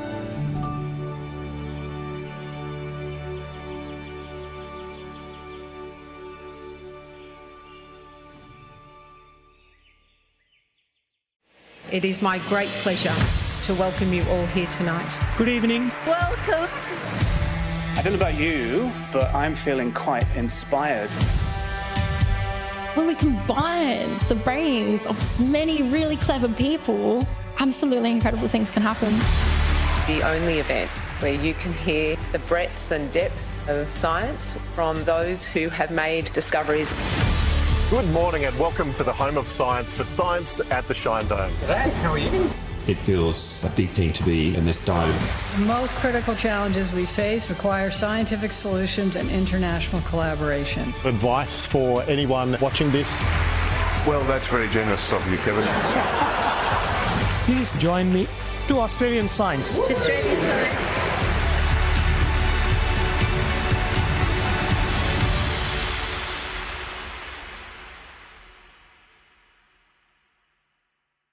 For many animals, their sex is determined by their genetics. But researchers have found that the sex of some species at birth is determined by their environment. They do it by temperature, and we've always wondered, how does that work? Distinguished Professor Jenny Graves and collaborators at the University of Canberra have spent the last 2 decades studying this phenomenon in Australian dragon lizards. The lizard's sex is determined by sex chromosomes. When the eggs are incubated between 22 degrees Celsius and 32 degrees Celsius, the usual temperature range in the wild, ZZ eggs hatch as males and ZW eggs hatch as females. But when the temperatures rose above 34 degrees Celsius, the team noticed something strange. Amazingly, what we found is at the higher temperature, the ZZ eggs, which should have turned into males, they turned into females. So they hatch as females, and amazingly, they're fertile. Because these sex-reversed females can successfully mate with males, it has wiped out the female W chromosome. So we've changed the whole sex-determining system. We've shifted it from genetic sex to environmental sex in 1 generation. Temperature also drives sex determination in other reptiles such as alligators and sea turtles. It's a system that could have huge implications as the Earth's climate warms.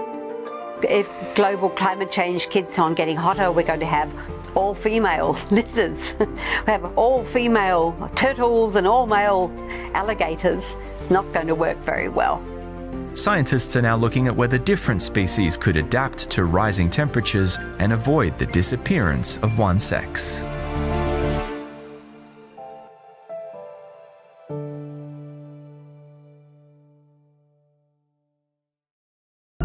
At first glance, this could be a plantation of Christmas trees in the Australian outback. But you're looking at what some are calling one of humanity's biggest ever scientific endeavours. This is an artist's impression of what's known as the SKA Low Telescope, currently being built in Western Australia. It's one of 2 critical components that, when completed, will together form the SKA Observatory, or SKAO. The second part is the SKA Mid Telescope, now under construction in South Africa. SKAO will consist of more than 130,000 antennas and almost 200 dishes across the 2 continents. That will make it the largest radio observatory in the world, promising to answer some of our biggest questions about the universe. ANU's Professor Naomi McClure-Griffiths is a fellow of the Australian Academy of Science who discovered a spiral arm of the Milky Way, and is chair of SKAO's Science and Engineering Advisory Committee. She says SKAO will enable science to take a giant leap forward. It's the chance to be able to see the very first stars in the universe and when those turned on. And then everything from the very beginning to us here and looking at how planets form in our own galaxy. For that to happen, radio telescopes must be located a long way from other human-made transmissions, such as TV, radio, and mobile phone signals, which can interfere with the relatively weak radio waves coming from space. That makes this site on Wajiri country ideal. It's already home to precursor telescopes like this one. The site itself is called Inyari Mana Ilgari Bundara, the CSIRO Murchison Radio Astronomy Observatory, which translates to sharing sky and stars. The traditional owners agreed to host the science facilities on their land as part of a broader agreement that will ensure educational, social, and economic benefits for community. and the benefits to society as a whole can't be overstated. Science Minister Ed Husic says SKAO's cutting-edge technology will expose Australian businesses to new skills and capabilities. We will see those changes flow on for generations to come. SKAO will also enhance Australia's growing space industry, with scientists from around the world making regular use of the observatory. Some will even be on the lookout for intelligent extraterrestrial life. If an alien species were out there trying to reach out and say hello, by the time that radio signal got to Earth, it would have been so weak we wouldn't be able to detect it, says SKA Low Telescope Director Dr. Sarah Pearce, but that changes with SKAO. The observatory will start producing science before the end of the decade.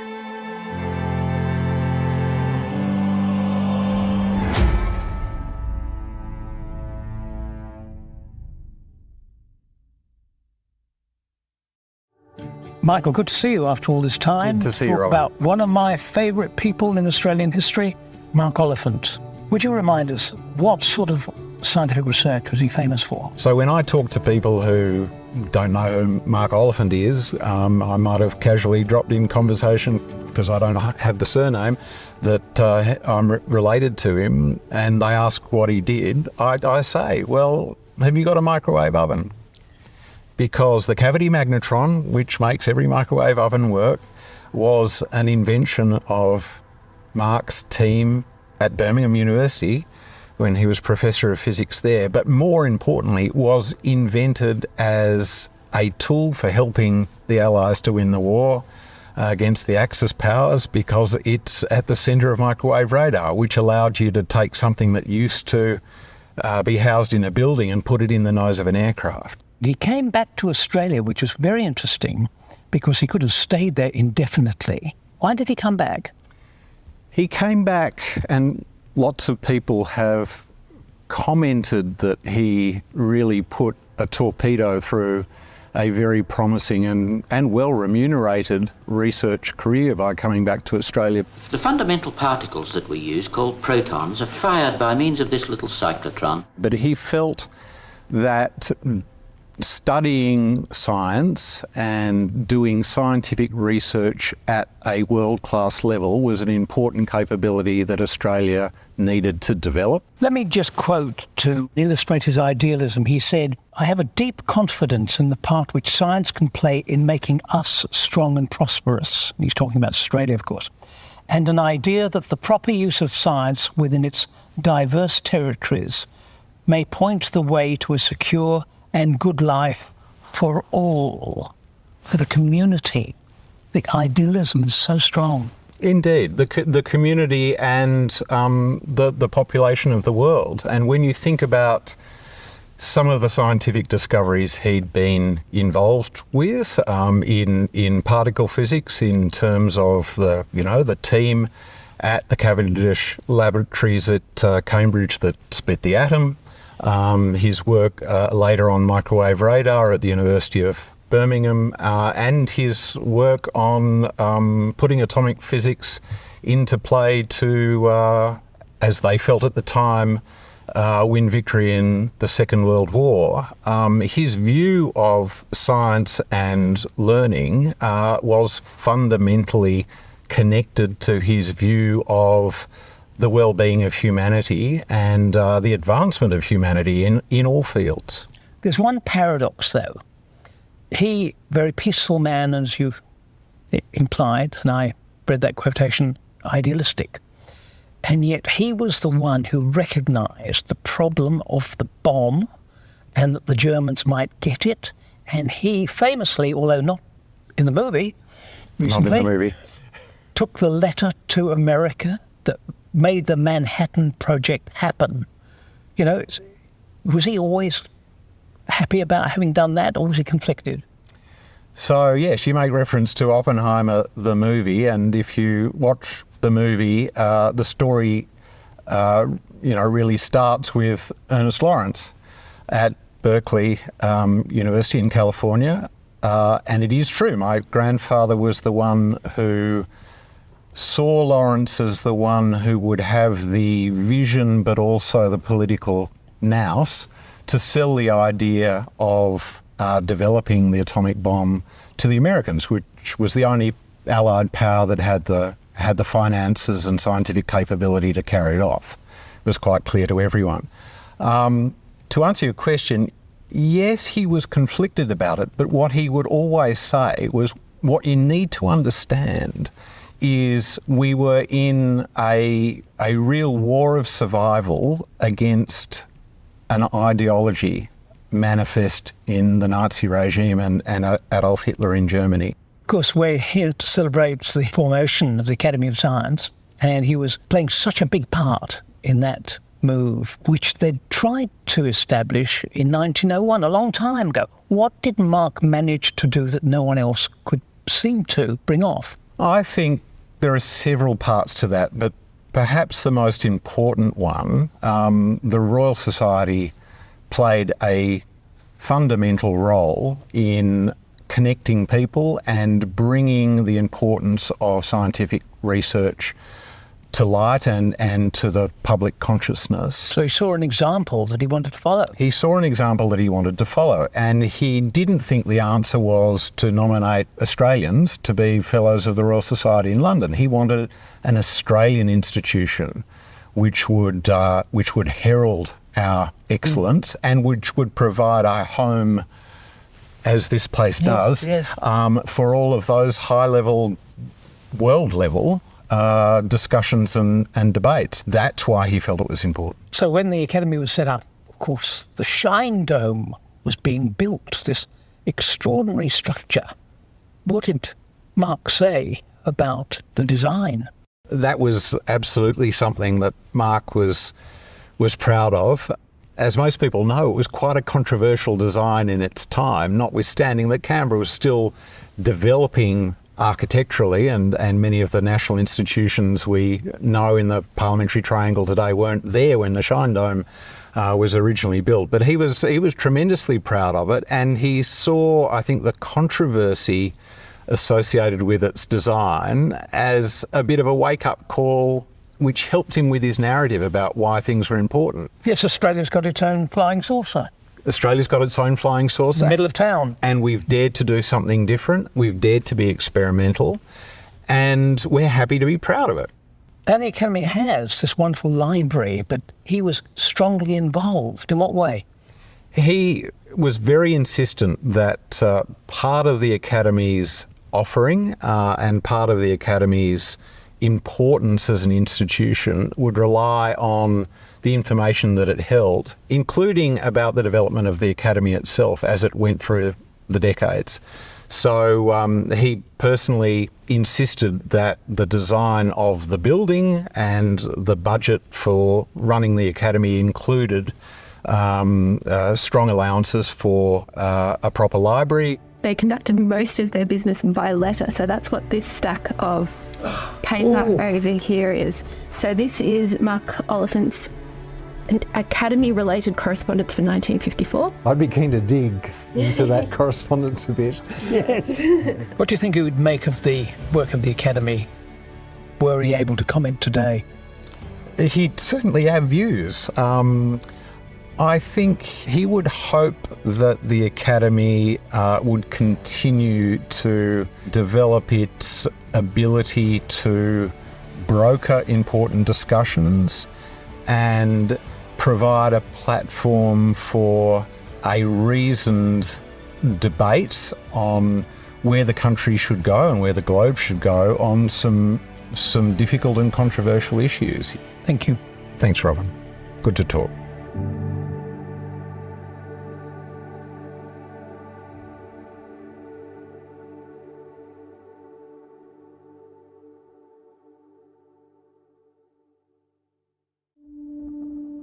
The impacts of climate change are being felt around the world, from extreme weather events to biodiversity loss. We've been put on notice to take urgent action. Countries, including Australia, have committed to limiting global warming to well below 2 degrees above pre-industrial temperatures. But right now, we're on track for 2.1 to 3.5 degrees of warming by 2100. That's beyond what scientists consider manageable and could have potentially catastrophic impacts for the environment, people, and the economy. So what we have is a world which is increasingly stressed by human activity. The solution is to address the tens of billions of tons of greenhouse gases being pumped into the atmosphere every year. That requires not just dramatically reducing future emissions, but removing greenhouse gases already released. This means drawing down or removing these historical emissions from the atmosphere for, if you like, geological time. Natural systems such as our oceans and forests are highly effective carbon sinks, but they need help, especially given the further pressures from events such as bushfires and ocean warming. We don't yet have the right toolkit to effectively remove greenhouse gases at the scale required. So, the Australian Academy of Science brought together the country's leading experts to identify opportunities to expand research efforts and start the conversation in Australia. Beyond strengthening existing carbon sinks, new technologies will need to be developed. I think the scale of the problem that we're facing means that we can't discount anything, and in fact, everything needs to be on the table. Including things such as direct air capture, a technology that mimics trees. We can develop these nanoporous materials that are really highly selective for capturing carbon dioxide from the atmosphere and other greenhouse gases. So in the same way that a tree uses photosynthesis, it takes in carbon dioxide and processes that carbon dioxide and spits out oxygen and energy at the other end, we've got a way to do that, if you like, using technology. The first air capture units in Australia, designed by Southern Green Gas, are now in the prototype stage. But there are many other emerging technologies. This Hawaii-based startup, for example, uses solar power to make seawater less acidic, enabling the ocean to absorb more CO2. Scientists are now working to better understand the implications of the various emerging technologies. There's a big gap between doing things at a lab base and doing them at a real-world scale significant enough to actually make a difference to climate change. That jump brings a whole series of uncertainties, risks and costs. Once we have a better understanding of those consequences, the technologies could well be used alongside other strategies to help fight climate change. I don't think there's any such thing as a silver bullet, so this is going to take a mammoth effort across the world, including a portfolio of approaches in order to get us to this point where we can indeed stabilise our climate and avoid a climate catastrophe.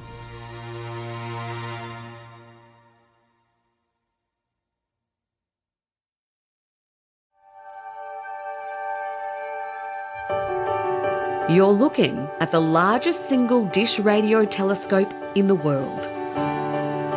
It's called FAST and located within the mountains of southwestern China. And that is by far the most sensitive radio telescope in the world. I first went there while they were putting the first few things on the ground, and it was amazing to see how quickly in China, you'd come back a year later and the whole dish would be built.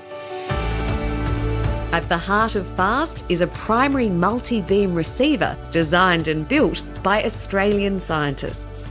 China chose to collaborate with Australia because of our experience with the Parkes radio telescope in regional New South Wales. The Parkes radio telescope is by far one of the greatest telescopes in the world. It's been upgraded many times, so it keeps getting upgraded. It's not a 60-year-old telescope. The most recent upgrade was just a couple of years ago with a very wideband receiver system that allows us to observe the radio waves over a much wider bandwidth than any other telescope on the Earth. Parkes has special significance to Dr. Shreta. His first visit was as an international student. I mean, the second you see the 64-meter big telescope there with wonderful weather, blue sky, I was really shocked. I thought this is the way to do astronomy. He later returned to Australia to complete his PhD under the supervision of George Hobbs, before accepting a teaching position at Western Sydney University, where his research focuses on rapidly spinning neutron stars known as pulsars. The Parkes Radio Telescope has detected more pulsars than any other facility in the world. Radio astronomy in Australia is really strong. The experience and expertise here are really the most attractive for a student in China. That's thanks in part to the work of people such as Professor Elaine Sadler. For more than 30 years, Professor Sadler has been at the forefront of research into astrophysics. Her team discovered a 5 billion-year-old galaxy using the ASCAP radio telescope in Western Australia. Now, 5 billion years ago, the Earth didn't exist.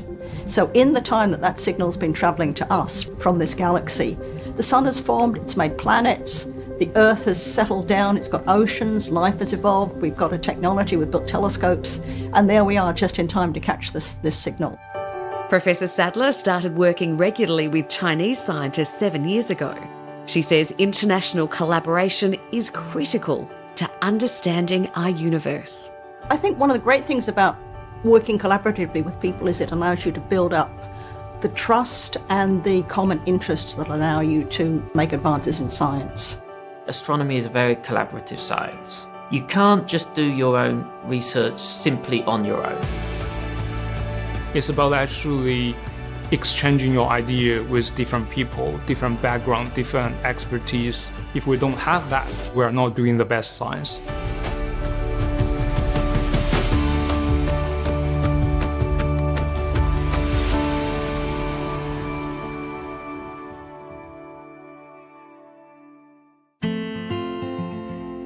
This farm near the New South Wales city of Wagga Wagga is a long way from war-torn Ukraine. These varieties here, they're all spring canola, and in Australia we mostly grow spring canola. But it's familiar territory for Marina Tsu and Svetlana Omulchuk. Big surprise for me that we have a lot of in common things in agriculture in Ukraine and in Australia. It's really was like, Australia was something very fine, different from us, and when we are here we look and wow, we have the same thing. So we are very interested in Marina and Svetlana research canola at the Ukrainian Scientific Institute of Plant Breeding in Kyiv. For both countries, it's an important export crop, and for the globe, countries like Australia and Ukraine that basically provide the world trade of that commodity, what happens in those countries, in both of our countries, is important to world trade. And it's what's happening in Ukraine right now that has brought these young scientists to Australia. When war broke out, the US-based Breakthrough Prize Foundation teamed up with the Australian Academy of Science to ensure Ukrainian researchers could continue their work. Ukraine is actually a powerhouse, particularly in genetics and in plant science, so it's important for us to keep those links open. But whatever helps Ukraine also helps Australian science and international science. Like everything, the work of scientists has been seriously interrupted by the conflict. It's impacted all spheres of our life, not only science, because you always are under stress, you're always worried about safety of yourself, of your family, your friends, and it's hard to plan your experiments and projects when you think just how to survive. Але життя змінилося, але ми якось продовжуємо працювати. Дуже вдячні всім, хто нас підтримує, всім країнам, також Австралії, які надають допомогу.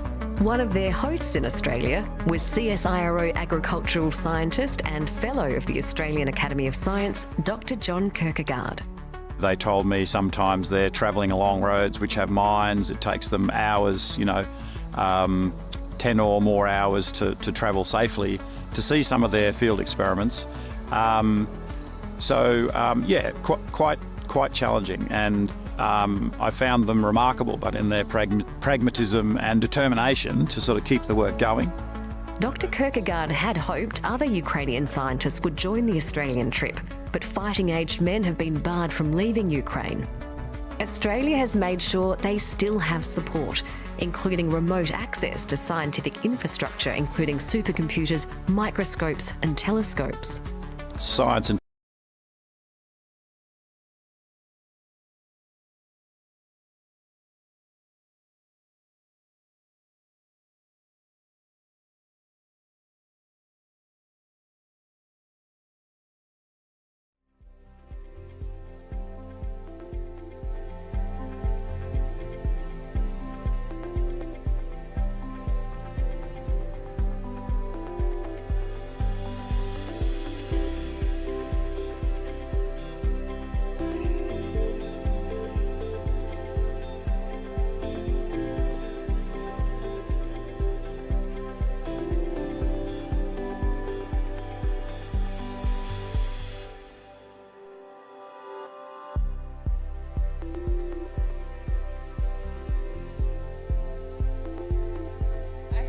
feeling very refreshed and excited to hear the jury's deliberation. Emma, you have been to Berlin. So before we get back into it, can you tell us a little bit about the Science Summit you attended, where you won your prize? What did it feel like? What was the special thing? Oh my goodness. Berlin was so unique and different from any other conference I've ever been to. I feel like as scientists, we so often exist in these silos where we go to our oncology conference and speak to our oncology friends, and it can just be a bit of an echo chamber. Whereas this was just an amazing adult science fair where you got to interact with so many different people from so many different backgrounds and get exceptionally fresh perspectives on your work and how you can scale it up, but also apply it to different areas. And I think that that is just such a unique and amazing opportunity to have. I absolutely loved it. It was great. Thank you, Emma. So that's what the three winners of today are looking forward. So, to complete, we have the Academy involved, and it's the pleasure to invite Professor Frances Sepago to the stage. She is the Academy's Foreign Secretary and plays a key role in fostering international collaborations, and today will share some of the exciting opportunities available to early and mid-career Australian researchers. Frances. Thank you.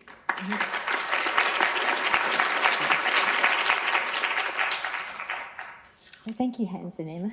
Okay. So good afternoon, everyone. It's been a real pleasure today to hear everybody's pitches. Such a strong showcase of creativity and ambition. Like Hans, I'm looking forward to hearing the results. It must be nerve-wracking. I'm so glad I'm not part of the jury. As Hans mentioned, I'm the Academy's Foreign Secretary, and if you don't know my name, just call me Madam Secretary. I really like that title. And I'm one of about 600 fellows committed to the Academy's mission to advance Australia as a nation that embraces scientific knowledge and whose people enjoy the many benefits that science can offer. As you know, we are living through a period of profound global and technological change. And in times like these, the role of science and of evidence-informed decision-making is more important than ever. While acknowledging the delicate balance between international collaboration and competition, we also know that shared challenges require shared solutions, and that collaboration across disciplines, cultures, and borders is vital. And we must support the next generation of researchers who will break down the walls that remain. Earlier this year, I had the privilege of joining a delegation of 10 early career researchers at the Lindau Nobel Laureate meeting in Germany, and it was so wonderful to feel young again. This remarkable event brings together more than 30 Nobel laureates and 600 young scientists from over 80 countries for a week of knowledge exchange and inspiration. Applications are now open and for next year's interdisciplinary meeting, and I encourage you all to take a look. Is it up there? I think it is.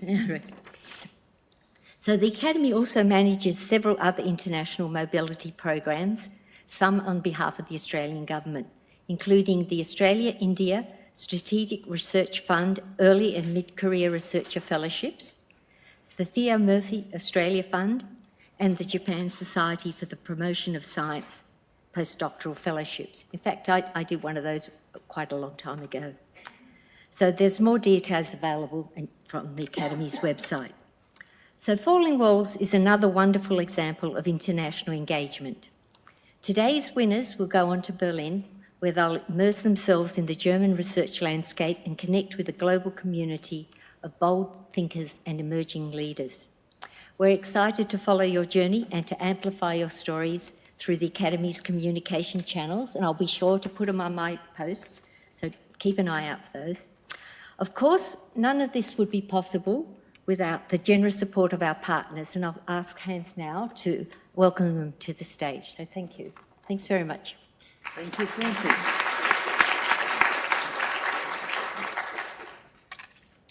We have sponsors. We need sponsors. Come on, sponsor us. This year,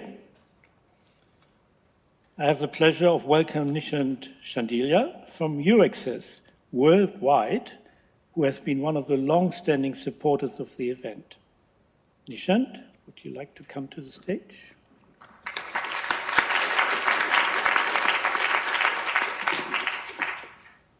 Good evening, everyone. It's a pleasure to be back at the Shine Dome. I was here in July when we were organizing a large Horizon Europe conference, but this is equally important to us, and what an inspiring event we noticed. 11 of you presenting amazing ideas, bold, imaginative, and full of potential. We are very much excited what you have presented. I'm Nishant Sandile. I'm the country representative for Australia, New Zealand, and the Pacific for EurAccess Worldwide. For those who don't know EurAccess, it's an initiative of the European Commission that addresses barriers to the mobility of researchers and enhances scientific collaboration between Europe and the rest of the world. So when it says rest of the world, I'm only responsible for the Pacific. Now, of course, the idea of EurAccess is to provide information about European research, but also about international collaboration, networking possibilities, and what transcends beyond borders. So our idea is, if you look at the EurAccess tagline, it says researchers in motion, right? So there's more than just science or more than just being confined within your own boundaries, and that is what we are trying to explore here. And last month, coincidentally, I was in the jury for Falling Walls in Brisbane, and I saw what determination and what passion those brought, and two of them are here. And I'm very glad that the similar passion and determination we saw in the remaining 9 of them as well. So that's why EurAccess Worldwide is a proud partner with the Falling Walls Australia. And just like the previous years, I'm very delighted to announce that EurAccess will present prizes to the 3 outstanding winners of today. And each winners will receive a tailored science communication training and mentoring program that will be designed to prepare them for the global stage in Berlin. And additionally, we will also open doors to our international network, be it from the ERC grantees, Marie Curie Fellows, or the more than 600 EurAccess international networks in Europe and beyond. And of course, to the 3 winners, very well done. And to those who participated today, excellent work. Even if the result will not go your way, you are already winners in all of our eyes. On behalf of EurAccess, I'd like to thank the Australian Academy of Science and, of course, the German Embassy in Canberra for this support. This has been a long-standing collaboration that the EurAccess has with the Australian Academy, and we will celebrate this with the next generation of innovators. And I'll leave you with a quote that we always keep hearing from the pioneering scientist Marie Curie. One never notices what has been done. One can only see what remains to be done. Thank you very much, and we await for the winner's announcement. Thank you. Thank you, Nishant. Thank you, Nishant. I found this training super helpful for helping me polish my pitch before the global presentation. And now that we're back from jury deliberation, we'd like to invite Dr. Colin Yeoman of Merck to the stage to share a few words.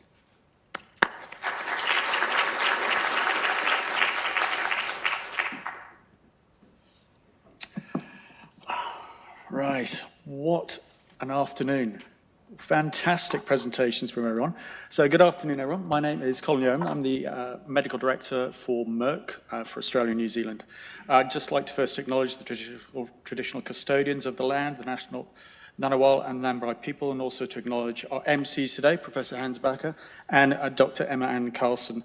Also to the Academy President, Professor Jagdish, and to Sigrid Summer, the Minister, Councillor and Deputy Head of Mission, and Professor Tony Haymet, the Australia's Chief Scientist. And on behalf of the Merck Group, it is a privilege to be here to celebrate the partnership that we have between industry and research. Last Thursday, we celebrated our 358th years of operation.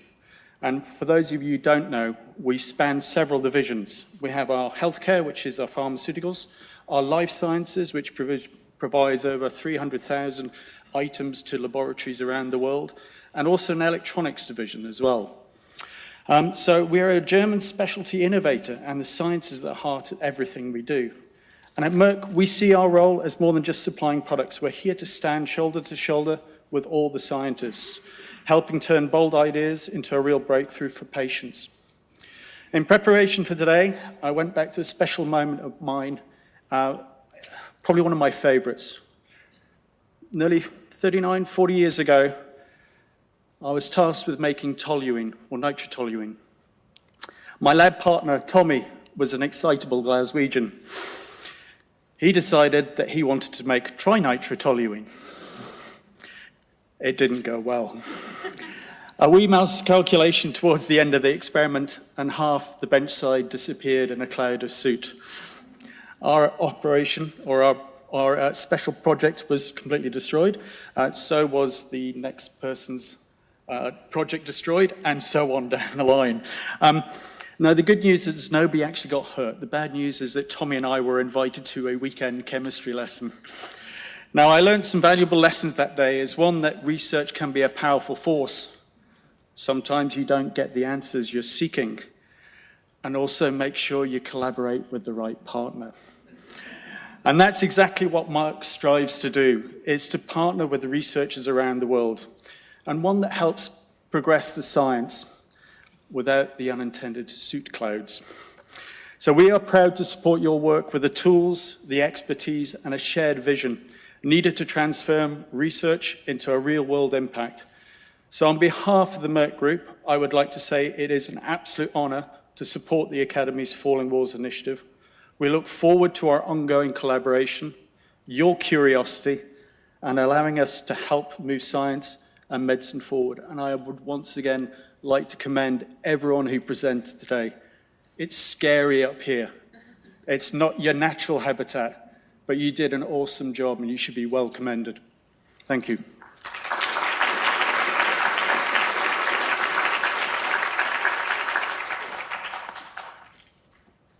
Well, where are we? Are we close? Almost. Okay. So the way we'll proceed is that we have first certificates of participation for all 11, and they will be presented by Professor Tony Haymet, Sigrid Sommer, and Professor Jagdish. And may I ask you to take a place over there?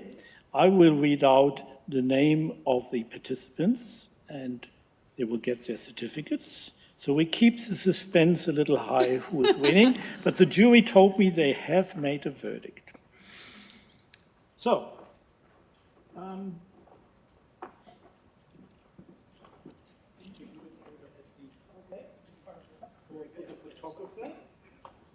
the first certificate is for Mabel Day.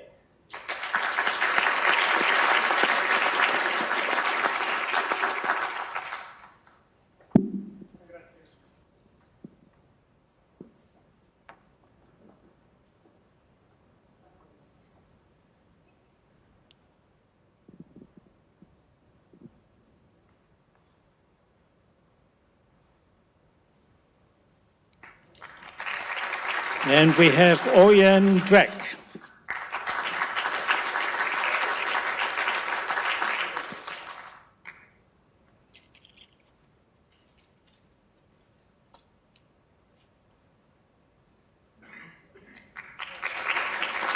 Please welcome Dr. Huda Inaseri.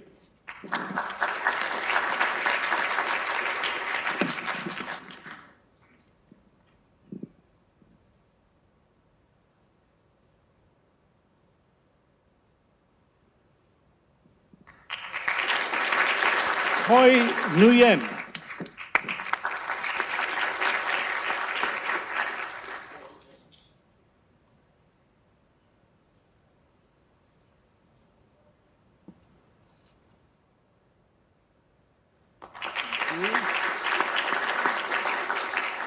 Yong Lin Mai.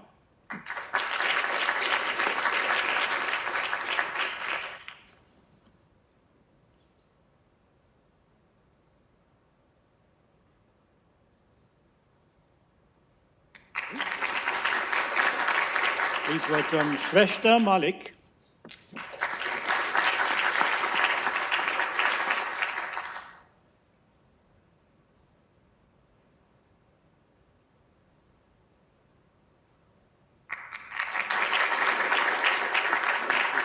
Dr. Jacob Thorstensen.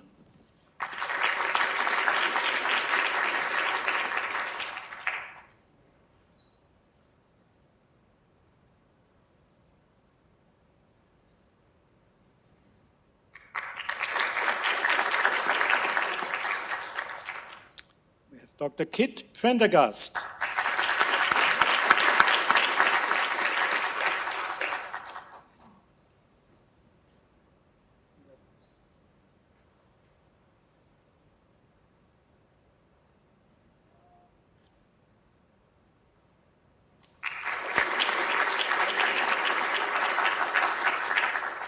Dr. Harriet Goodrich.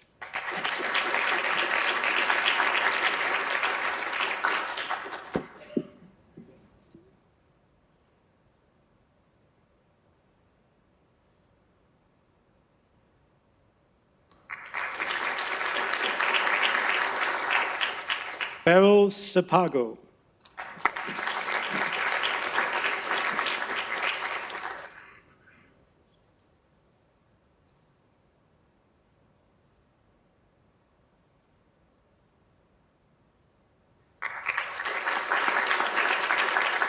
Chundu Tamang.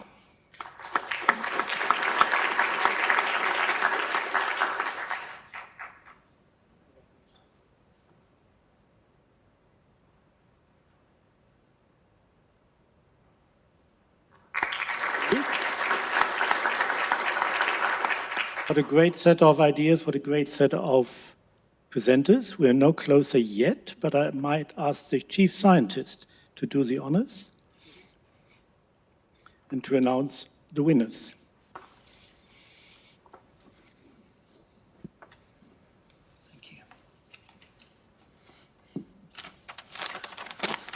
Well, good afternoon, everyone. I'd like to acknowledge the traditional custodians of the land on which we meet, the Nguyen people, and pay respects to their elders past and present. I'd like to acknowledge Professor Jagadish, President of the Academy, and Sigrid Sommer, Minister, Councillor and Deputy Head of Mission of the Federal Republic of Germany to Australia.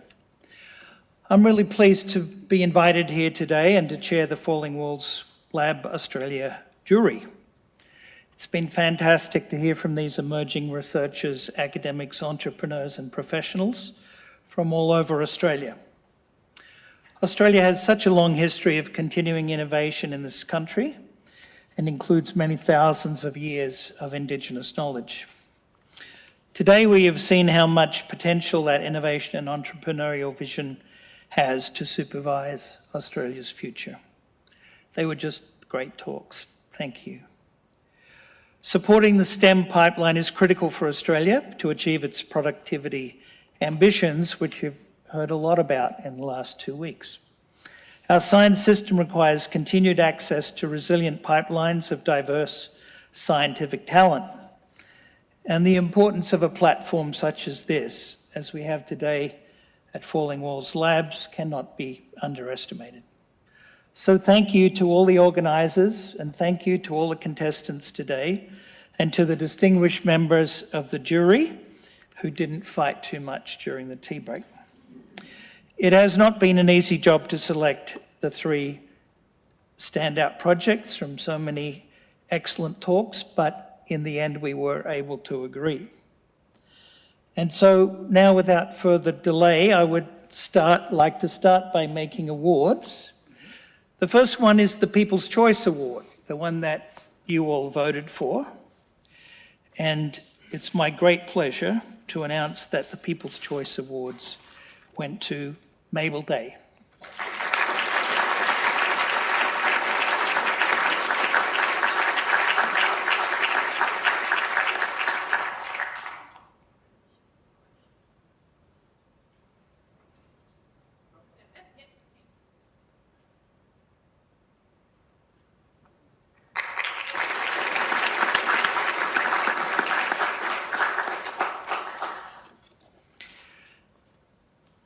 Third place award from the jury goes to Khoi, Nguyen.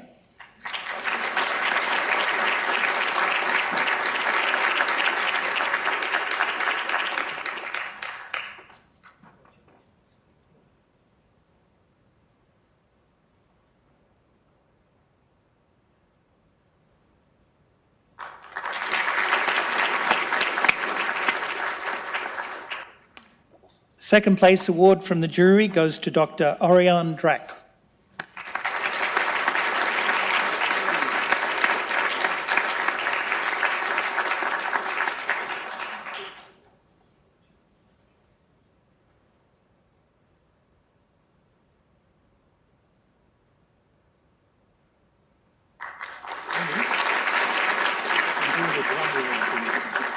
Thank you. I have a gratuitous drum roll over here for him. Thank you. I wish I had a way of making the tension a little bit greater. Like the Academy Awards, someone could leap up on the stage and tell us that we got it all wrong, but this is not going to come as a surprise to you. Today's winner, first place in the Falling Walls Lab, Australia, Mabel Day.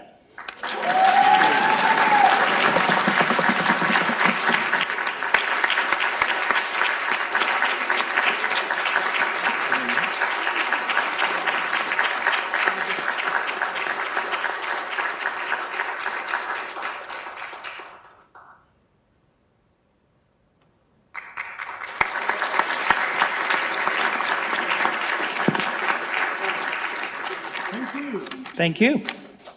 We'll have photo opportunities for you with the winners. Very good. Yep. Well done, everyone. Congratulations to our amazing presenters and in particular our winners. I wish you all the best for the Falling Walls Lab Global Finale in November. Please know that we'll be watching on from Australia and cheering you on every moment. On behalf of the Academy, I would like to thank all our presenters for putting yourself forward on this frightening stage, for giving us the opportunity to learn about your ideas. To the jury members, thank you for giving your time and wise judgment. I would like to thank again our presenters, our event partners and sponsors, in particularly the Merck Group, the Embassy of the Federal Republic of Germany in Australia, and Euraccess. And Emma, it has always been a pleasure, and it's a pleasure now. Can't get rid of me. Yep. Finally, thank you for being part of the audience and listening to the wonderful presentations. To those online, we'll say now goodbye. To those in the theatre, we have one more important thing to do. Yes, I'm between you and drinks, I know that. But we also would like a photo of all of you here in front of the stage to our photographer, which we will send to Berlin. And then we will be joined by the members of the Australian-German Research Network, who are kindly hosting the cocktail reception. So please come forward, congratulate our winners at the reception, and we're looking forward to seeing you again for Falling Walls 2026. Thank you. Please come here.